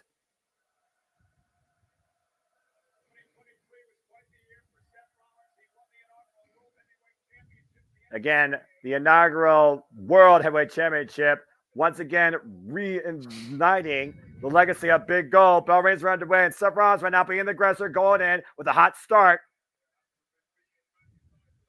Ooh, Drew McIntyre to punch, big knife edge chop here. And Drew McIntyre right now just squaring off against Seth freaking Rollins. And again, JJ, we called it. It was Crown Jewel. It was Drew McIntyre versus Seth freaking Rollins. And he has nobody to blame for himself but that loss. He got beat fair and square. And we saw how far these two were willing to go back then. So what's Drew McIntyre have to do or is willing to do now in what could be his last chance, not only to beat Seth Rollins, but get this championship? He's got to stay focused, man. He's got to stay determined. He's got to keep his composure. And I know that's difficult for Drew, but he's got to make it happen. Uh-oh. Drew McIntyre's got Seth freaking Rollins hooked here for the Alabama Slammer, not against the steel ring steps. 2 weeks ago, we saw what happened, and Seth Rollins able to find his way to the top rope. And again, I got to wonder the state of Seth Rollins after that beating 2 weeks ago. Nice kick by Rollins in between the ropes. Now Rollins looking to pick up speed and follows up with the tope suicide. Uh-oh. Drew McIntyre caught him, though. Whoa, God! McIntyre with the belly-to-belly throw. McIntyre taking control. Can McIntyre finally win here at Day 1 Monday Night Raw? New Year's resolution might equal final resolution for Drew McIntyre if he beats Seth freaking Rollins. But what awaits tomorrow? Anything but good NXT New Year's Evil tomorrow night. And we will cover that here at the Jeff Meacham Network, here at the JMN Multiverse Media Live Watch Along events. Again, headlined by Trick Williams going after Ela Drown for the NXT Championship, and Lara Valgrad defending the NXT Women's Championship against Blair Davenport, and so much more as we got the finals of the men's breakout tourney. JJ's brand, JJ's NXT, taking front and center for the first Tuesday, second day of the year here in January. Knife-edge chop by Drew McIntyre just took Seth Rollins down to his knees. But Drew taking time to just gloat. He needs to stay on top of Seth. And about to say, you're right now in the driver's seat, but you got to continue the force. You got to continue to be the aggressor. And Seth Rollins right now just trying to fight back with his own knife-edge chops here. And again, what's the condition? What's the well-being of the champion? You saw him right there just grasp his smaller back. We were talking about that story against Shinsuke Nakamura. Drew McIntyre with the cover gets a 1 count. We've been talking about that story since he won the championship. Yeah, but it's Shinsuke Nakamura that really brought it ahead. He said he knew his weakness. I knew about your back. And Seth Rollins, whether it's full degree or not, has come out and literally confirmed that. He's been damaged goods from a vertebrae standpoint for the better part of 4 years. 5 years now, excuse me. Now we're in 2024. And now Drew McIntyre climbing away, a page straight out of an old running mate, Sheamus's playbook. And let's not forget about the wars Drew McIntyre endured against Sheamus during the pandemic. Man, just teeing off against Seth Rollins there in the corner, driving his fist into the heart of the champion. The referee checking Seth Rollins right now, seeing if he can continue. Of course, the title can change hands via forfeit. Can only change hands besides that, though, via pinfall or submission. And again, Sandy, always appreciate you. Always appreciate all you here. Hope you've enjoyed our coverage of the first Monday Night Raw. Again, we love doing this for you, particularly for special TV showings. Don't think this will become a weekly thing. Ain't enough money for that, I believe. But again, if you enjoy this, please let us subscribe, comment, tell a friend. And if you want to dictate the conversation, don't have to dictate. Super chat, simple as that. As the Jeff Meacham Network keeps you in tune with everything. WWE, AEW, TNA, Ring of Honor, NXT, some NJPW too, and of course AEW. Oh, then gunstun across the top rope. And right now, Drew McIntyre once again, hook of the near leg against a 2 count. And right now, Drew McIntyre is driving the win out of the champion, JJ. Yep. Staying on top of him like he needs to. Like I told you a few minutes ago, man, you've got to give keep the force on Seth. That's one of the big mistakes Drew is making, is he's allowed Seth to regain his composure, to regain his bearings. And you before look at going now, full tilt like he has been these last few weeks. He's taken the foot off of the gas in moments like this. Bit of a stutter step here right now for Seth freaking Rollins as we are back here at Monday Night Raw, Day 1, main event, World Heavyweight Championship on the line. Seth Rollins defends against Drew McIntyre. Oh, and McIntyre takes Seth Rollins down. And right now, McIntyre just squaring off against the champion again. Seth freaking Rollins' defenses have been against Finn Balor twice, Shinsuke Nakamura twice, Damian Priest, Jey Uso, Sami Zayn, Drew McIntyre once. And now he faces Drew McIntyre for a second time here in the main event of the first Monday Night Raw 2024. Again, champion's advantage, though. Title can AJ's hands via pinfall or submission. It's a battle of a family man versus a man whose family told him leave everything behind and go as far as you're willing to go to achieve your dream. Don't look back and don't come back. That's the story of Drew McIntyre. Irish whip now. Seth Rollins is sent off in the ropes, and Seth Rollins, oh God, tilt to a backbreaker, covered by Drew McIntyre and a 2 count. Again, the focus attack right now on that lower back. You see Seth Rollins hunched over. Take a look at the replay here, JJ. Watch the way Seth lands. Oh, good grief. I'm pretty sure that battle will be the story of the rest of Seth Rollins' career, more than ever. Right now, Drew McIntyre hoisting the champion up. McIntyre up to the second rope. Seth Rollins up in the fireman's carry. Seth Rollins, though, changing position, though, trying to slip out of the back door. Might be looking for a sunset flip or maybe a buckle bomb. Got Drew McIntyre up. Oh, Drops the him back though. gave The out. weight, yeah. I'll say that frame. Meanwhile, McIntyre up and over. Rollins with a great counter, though. And again, Drew McIntyre falls in. Seth Rollins rides McIntyre's shoulder first into the ring post. And that right there could be a game changer in this match. See right now, Drew McIntyre's on the outside of the ring. Seth Rollins, though, aware of the situation, looking to take advantage of this opportunity. You know Seth Rollins is not going to go for a count out here. We've seen lately the MO of Seth freaking Rollins. Give absolutely everything and more. Up and over with the tope, calling it low. And Wow. again, reckless abandonment, putting his own well-being and back at risk. Take a look at this. Oy. Great risk there by Seth Rollins. Yeah, high risk, high reward. But again, can he cash in?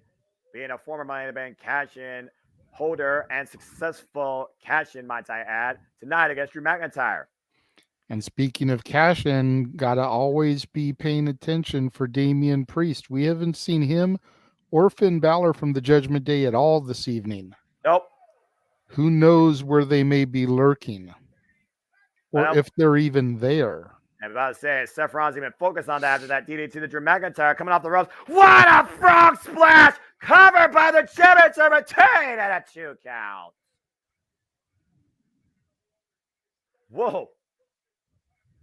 Look at the way Seth freaking Rollins took Drew McIntyre up and around, planting him with that DDT, not on the top of his head, but watch this splash and watch how Seth Rollins lands. Whoa! God. What a bounce. Great quick cover, though, for a 2.5.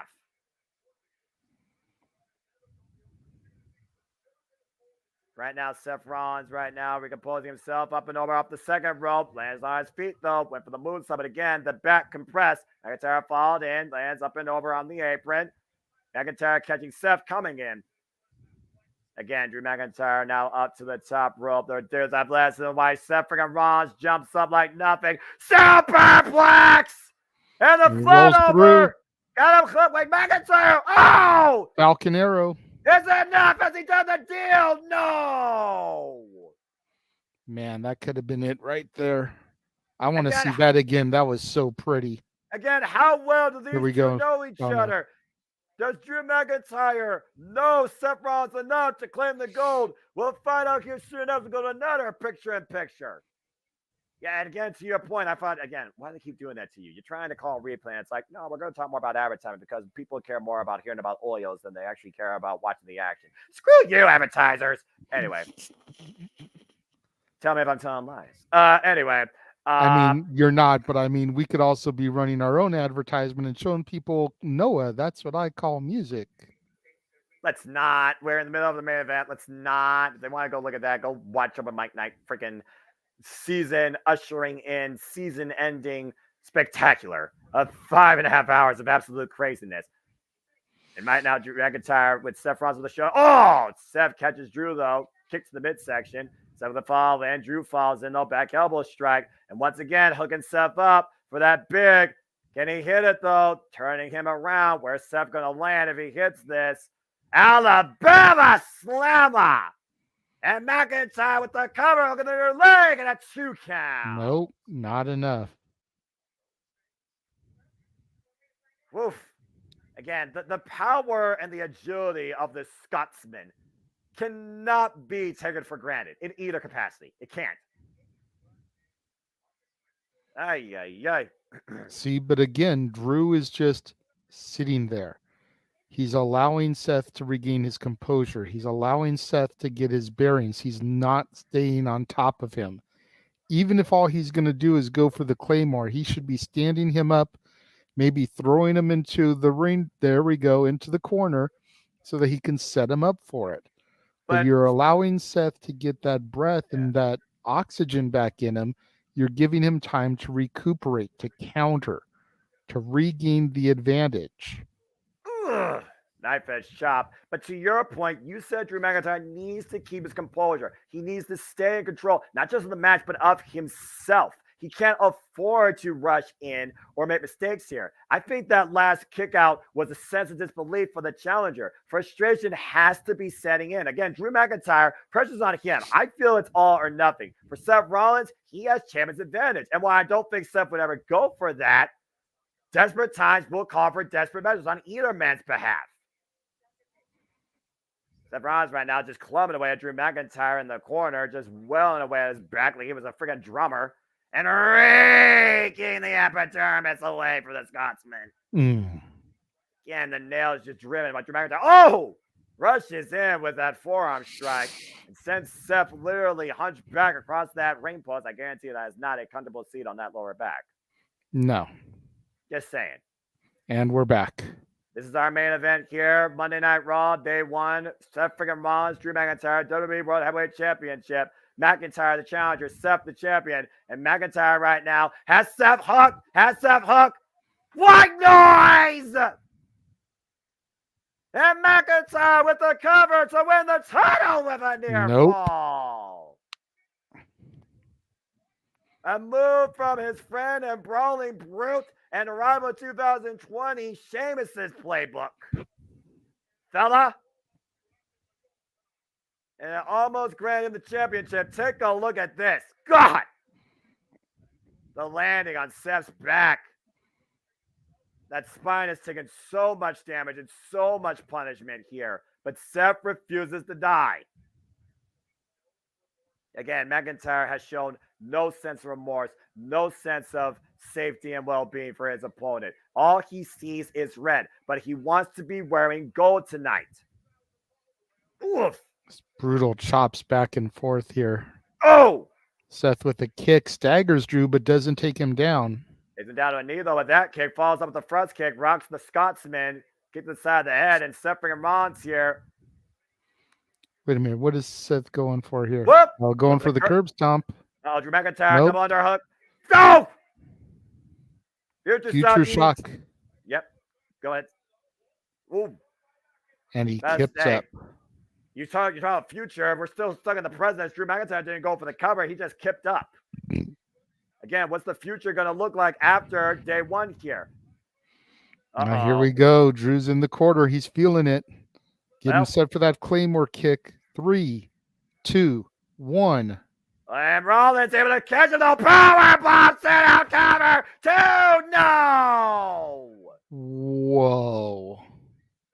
Oh, my God.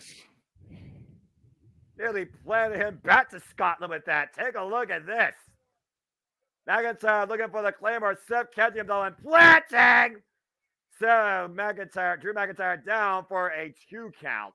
Again, not enough body weight there, clearly. They also think about the impact on the back as well. An incredible World Championship run by Seth freaking Rollins again since last year at the end of May.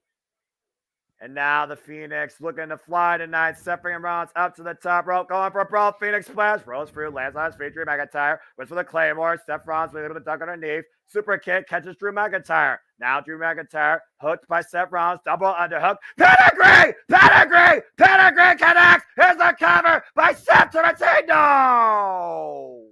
Wow. This is a hell of a match, Noah. What a freaking show of resilience here by the challenger. Drew McIntyre keeps his golden dreams alive. Barely. McIntyre right now literally rocks Seth freaking Rollins right now at a point maybe of, wait a minute, what? Oh no, not tonight. Yes. Damian Priest with his own boy. referee, Dominic Mysterio in tow.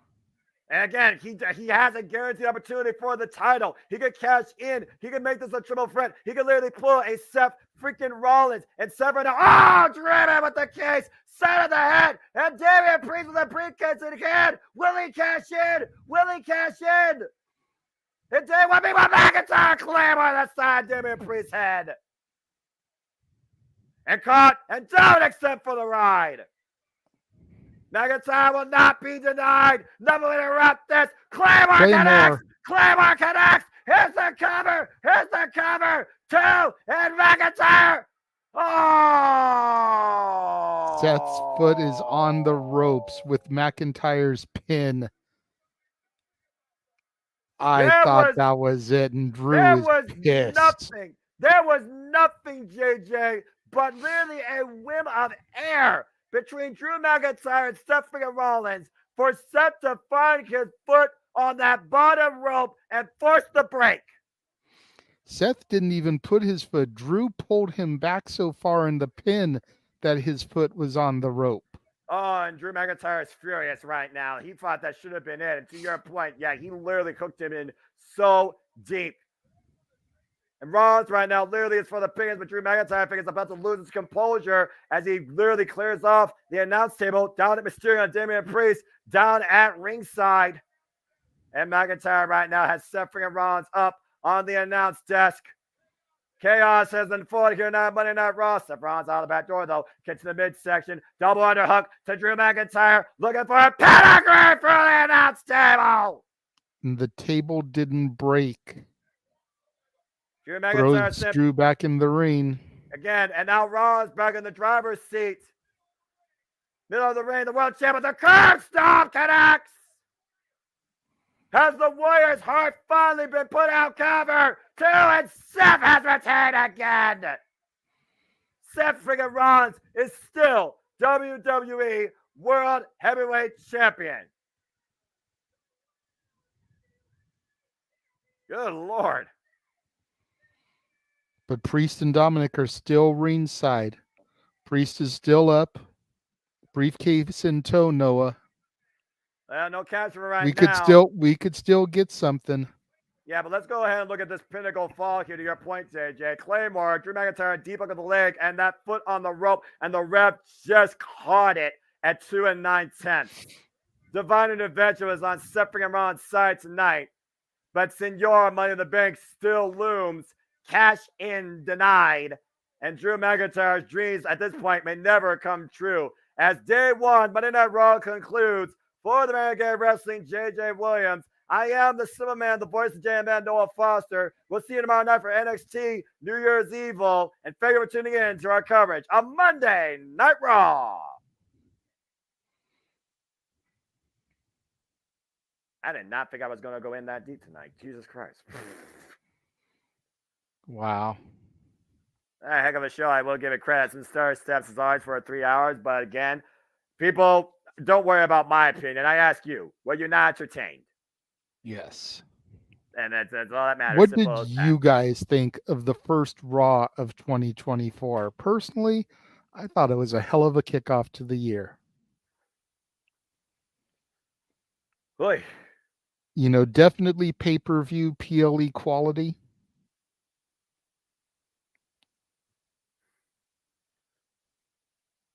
There you go. And of course, let's go ahead and bring the people up to speed because, of course, folks, we far from done. Still to come this week, you can catch the Renegade of Wrestling and get his insights on all things professional wrestling and sports entertainment for his love of this business, for the love of wrestling, here at Castle the 18 Studios, part of the Jeff Beecham Network, where he covers Raw, NXT, SmackDown, Rampage, Dynamite Collision the following day. So please stay tuned tomorrow, Tuesday through Thursday, 9 a.m. Pacific, noon Eastern Standard Time. JJ Williams, for the love of wrestling, bringing you in the day after towards what's happened previously. Ugh. Yep. Stat Boy Sports Bar, of course, that's new permanent time now, 6 p.m. Eastern Standard Time weekly, and it returns January, I believe that's 2nd, right prior to our coverage of NXT New Year's Evil. So if you are a sports fan, go ahead and pop into the sports bar with your bar keeps, Stat Boy Mikey and Dory Lou. And like I said, tonight, day one has come to an end, but tomorrow, JJ's brand once again begins as we will be back to cover NXT New Year's Evil. And that immediately follows Stat Boy Sports Bar. And we, of course, will have a little pre-show hype as we talk about all the matches to come. This is JJ's show, so I'm not going to run down the card. JJ, what's in store tomorrow night for the people of the multiverse of media and the viewers galore? Well, we have an NXT Championship match on deck as Trick Williams will challenge Ilya Dragunov. We have Roxanne Perez versus Ariana Grace in a grudge match. We have a ranch hand or servant for a day match between Tiffany Stratton and Fallon Henley. The women's championship will be on the line as Lyra Valkyria defends against Blair Davenport.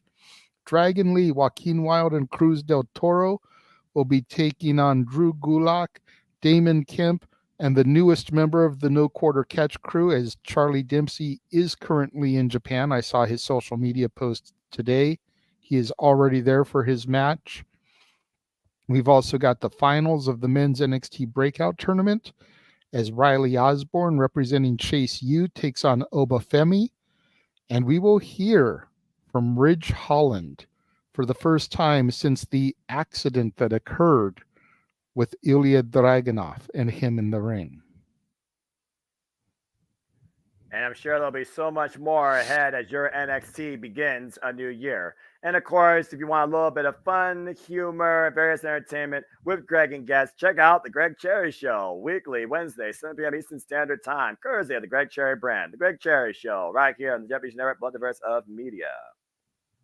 But that's not all, folks, as again, we are covering all the biggest stuff here that we could at least, figure out a time to do and stream. That's why I'm not covering Pro Wrestling Noah, but I definitely would love to try and do that at some point because I'm crazy. But I will be covering Wrestle Kingdom 18 in Tokyo Dome. Headlined by Sanada defending the IWGP Heavyweight Championship against Tetsuya Naito. We have a new champion being crowned as Will Ospreay, David Finn, and Jon Moxley fight for the first ever IWGP Global Heavyweight Championship. Not to mention, we will have Bryan Danielson, American Dragon, looking for revenge. Eye for an arm as he will take on Red Mecha, Kazuchika Okada, and so much more. And that, of course, comes at Wrestle Kingdom 18 in Tokyo Dome. So stay tuned for that. All right. But that being said, as we get into our post-show, more fun than Raw Talk, coming on now, live from San Diego, is our live spectators, on-field correspondents, the lovely Arlene and Emmanuel, the Dominguez siblings. Hello, my friends. How was your Monday Night Raw experience? Good. I don't know if you can hear us. I heard you. I saw a little bit. I heard a little bit of echo, but I heard good. JJ, why don't you go ahead and pose a question? Yeah. No, we can hear you well. So what did you think about it, guys? How was it? Oh, echo. Oh, Let's try that again. I found my phone. Yeah. It's all good. Well, we hear both of you, so go ahead, JJ. Now you should be good. And just how was the experience? First and foremost, when they announced the former champion and it was Jinder Mahal, like, what was your guys' initial reaction to that? Because I was so pissed because I was sending clips to my friend who was not able to make it to the Raw, and I was like, we just got rickrolled. That's what my first thought was. I told her that no, this is just a ruse, like a sham, a hoodwink. I knew something was more gonna come because that's how Triple H works, and and basically, like once the Rock hit the music hit, the crowd was basically all over it and kind of felt bad for Natalia and the rest of the girls because that crowd was dead afterwards. I bet I was doing my best to commentate that match. I'm pretty sure my freaking rant with Jinder Mahal out there and being rickrolled in 2024, damn it, was probably heard out there in San Diego. I was so damn pissed.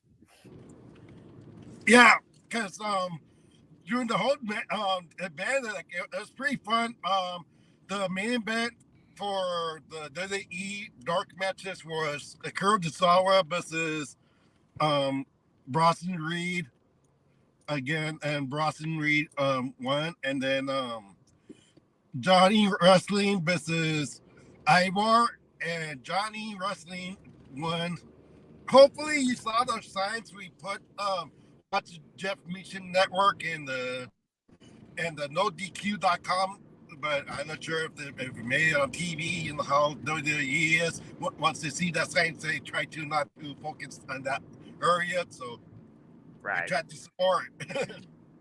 Well, we saw that. She sent us the picture. We showed it a couple times on the air. Once we get off the air here, I am going to watch the West Coast feed back. So if I see it, I'll try to screenshot it. Yeah, it was kind of spoiled in the internet once the Rock was going to head to San Diego because there were some back behind the scenes of, Rock shaking hands with somebody. Nick Khan. Yeah. And that kind of ruined the fun. Like this is I was telling I was thinking to myself, it was too late to tell my sister, don't look at the internet that way. We are surprised legitimately, but it's kind of like once we saw that, I was like, it's done. I know it was coming. Yeah, So you got to avoid doing that. There's a reason, like I said, protect your mentality. I don't scroll. I don't have notifications. I had no idea. I think that's why they threw Jinder out there, was because everyone saw that picture. Oh, without a doubt, it was a red herring. So it's they rickrolled everybody, they trolled us, and then when it went long enough, they dropped the Rock's beat, and the whole place came unglued, including me. Yeah, we tried to be as loud. I tried to cheer the girls with Tegan, with Natalia, with like you could see me try to yell for like all four girls, like kick her ass, like Natalia, kick her ass, Tegan, kick her ass. That's funny. Well, it is what it is in this day and age of sports entertainment booking. Yeah, they were handed the worst hand possible. And Shayna Baszler does magic tricks with playing cards. Go check out her channel on YouTube, folks. She got dealt the worst hand possible. Yeah. I was surprised that Nia Jax actually got the win. Right? Over Becky Lynch. That was a swerve that I did not see coming. I was like, wow, like they actually put her over. Like, and this is like I feel like it's gonna be Nia Jax versus Rhea Ripley in Australia since next month at 3 a.m. Hopefully I'll be awake during that time and see the pay-per-view. Well, that'll put butts in seats, but it is Australia. I mean, they do things backwards down there. I mean, toilets spin the wrong ways, and as far as I know, limeys go into crikeys. So, I mean, it's a whole different country down there. Yeah. True. So, but I mean, we'll be up. I'm crazy, so it is what it is with that. But you gotta have something ahead of WrestleMania. Yes, I still have a voice. So. Besides that, you talk about the dark, you talk about the electrifying field, you talk about the freaking dead silence during the freaking women's tag match. What was your favorite match to watch? I go let her answer first. I have to think about it first. They did get dark matches too, to be fair. I would say I think my favorite match of the night was Becky Lynch versus Nia Jax. Like, she was bloodied. It was crazy. Like, Nia deserves her thing for making Becky Lynch look good despite everything. That's fair. JJ, any other thoughts or questions from you? Nothing I can think of. I mean, the main thing was just to get them on to talk about, the vibe and everything. When Dominic was out there, how legit are those boos now that y'all have been in the ring? Like every time we've gone to a house show or like any time we went to, it's real. It's 100% real. That hate, you saw it. You and Miss were saying, I can't even hear you, Dom, and you trying to, and you have a mic in your. You have a mic in your face. They're going for a dead zone. Oh, all right.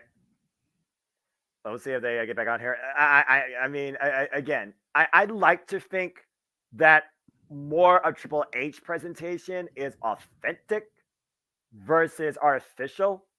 So hearing that from them makes me a bit more optimistic towards, organic growth and presentation, not just something that's, robotically generic.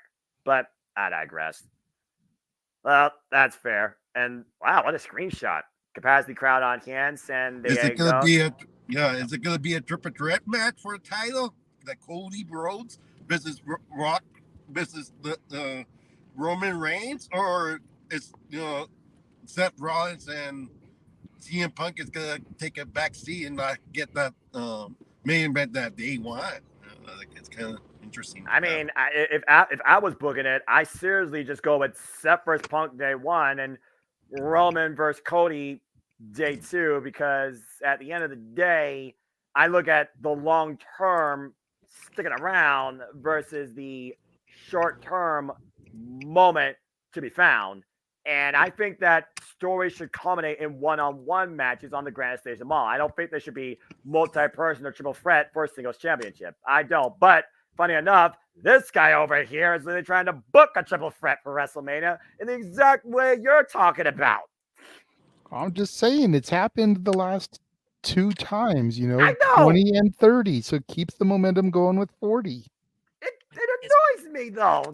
Seriously. But if anything, WWE is predictable when it comes to cycles. That is true. I'm just saying. You're not wrong. You're not wrong. Damn it. All right. The only reason I think WrestleMania 30 wasn't at the Garden was because they were beyond that by that point. Everything had been in stadiums since like 23. Head west on Ash Street. 22, 23. So, Yeah. 22 was the last one, I think. That was because not it was at Staples. 22.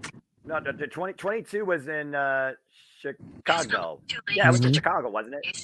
But it was at the arena. Yeah. Stadium.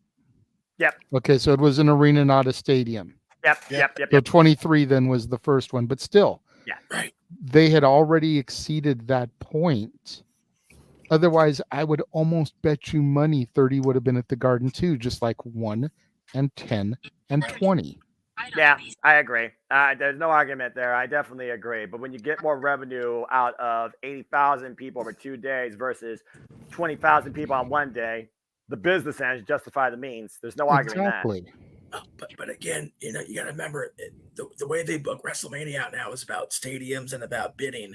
MetLife, which was billed as the New York, New Jersey area, was in for 29.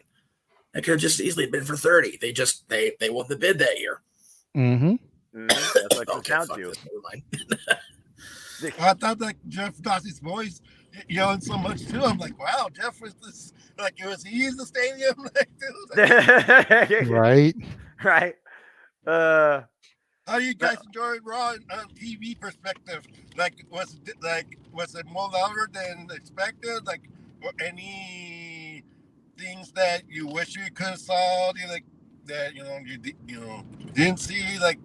Out of curiosity, because there was a lot of things that they add during the commercial breaks, kind of funny because Kofi Kingston was dancing with the DX, do your crotch chops, people, and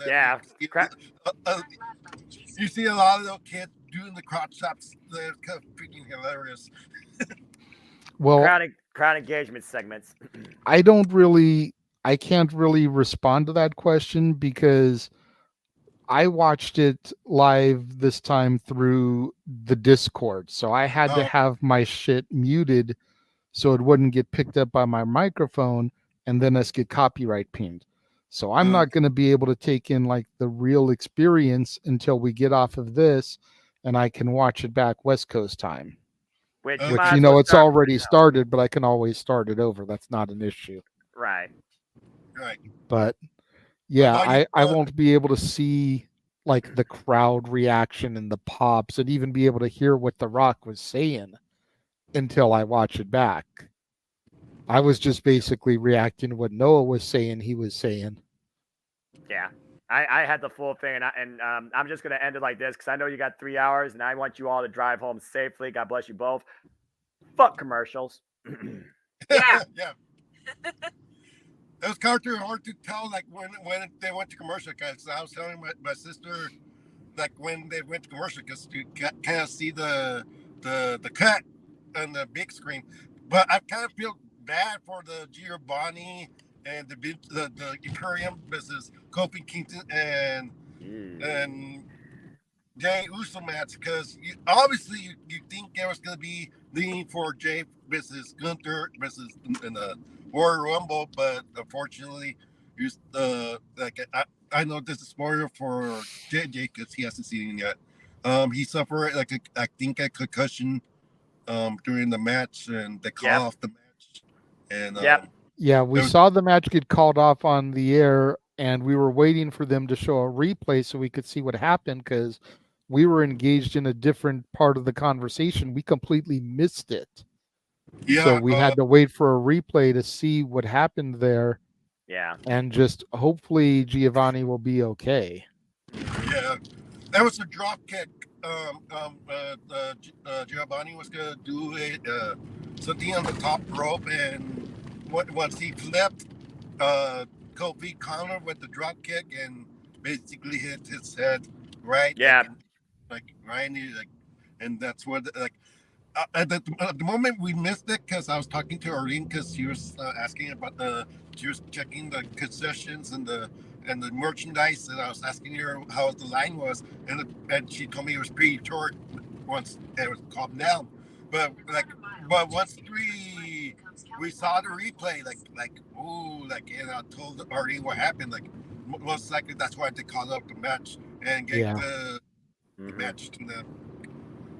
Because it was leading to something, but it didn't go that way. So hopefully WWE finds a way, possible to recuperate Jey Uso momentum, and hopefully Giovanni comes out clean. That it was just lights out for temporary, but because Chris Nowinski has been a doctor for the WWE, and I know how serious it is and how impactful it comes for wrestlers. So hopefully for his sake, it's safe and he could come back to action as soon as possible. That's the best thing we can all hope for. Absolutely. All right. All I gotta say is it was worth our 3 hours because we went 3 hours to LA, no Rock, 2 hours to San Diego. We got the Rock. It was all worth it. There you go. Yeah, we're glad. We went to WrestleMania expecting a Rock because we heard the rumors that just in case Cody did lose, we thought Rock may have come back in the end of the match, challenging Roman Reigns to next year, but nothing came up out of it, and I'm like, that's so sad. But once we got the Rock, it's like, wow, it took us only 8 months to get the Rock finally come down through. That's kind of like, I wish I could have recorded his lines, but I don't want to be copyright, and being sued by WWE. I can't fight that system. He's not wrong. Yeah, exactly. So have a good night, guys. Hopefully we see you tomorrow at NXT Evil. That's going to be a hell of a show too, and I hope to see you again soon. Yeah, thank you guys for popping in. Thank you guys for coming on with your thoughts and everything. We're like head of the table. Yeah, but you're the head of the multiverse as far as I'm concerned. Appreciate both of you. Drive safe, and we'll engage again virtually in the chat or on air again soon, I assure you. Take care, guys. Have a good night. Yeah, Bye. yeah, bye. Kick us up because we're driving. Jeff's got it. Hi, guys. Thank you. All right. Woo! Again, hell of a day one, hell of a show to kick things off. I'm looking forward to more action, more adventure, more stimulation this week. New Year's Evil tomorrow, Wrestle Kingdom Wednesday into Thursday, New Year's Revolution on Friday, Open Mic Night on Saturday, and then Mimi's on Sunday. Amen. But I'm ready for Mimi's right now because I actually have work in the morning. So let's go ahead and send us out, brother. For the simple man with the spectacular voice, Noah Foster. For the man whose name is on the marquee, Jeff Meacham. To Arlene and Emmanuel, thank you for popping in. And to everybody in the chat room who has joined us throughout the evening today, thank you again for the super chats. And we will see you guys tomorrow for our coverage of New Year's Evil and Stat Boy Sports Bar. Have a good night, folks.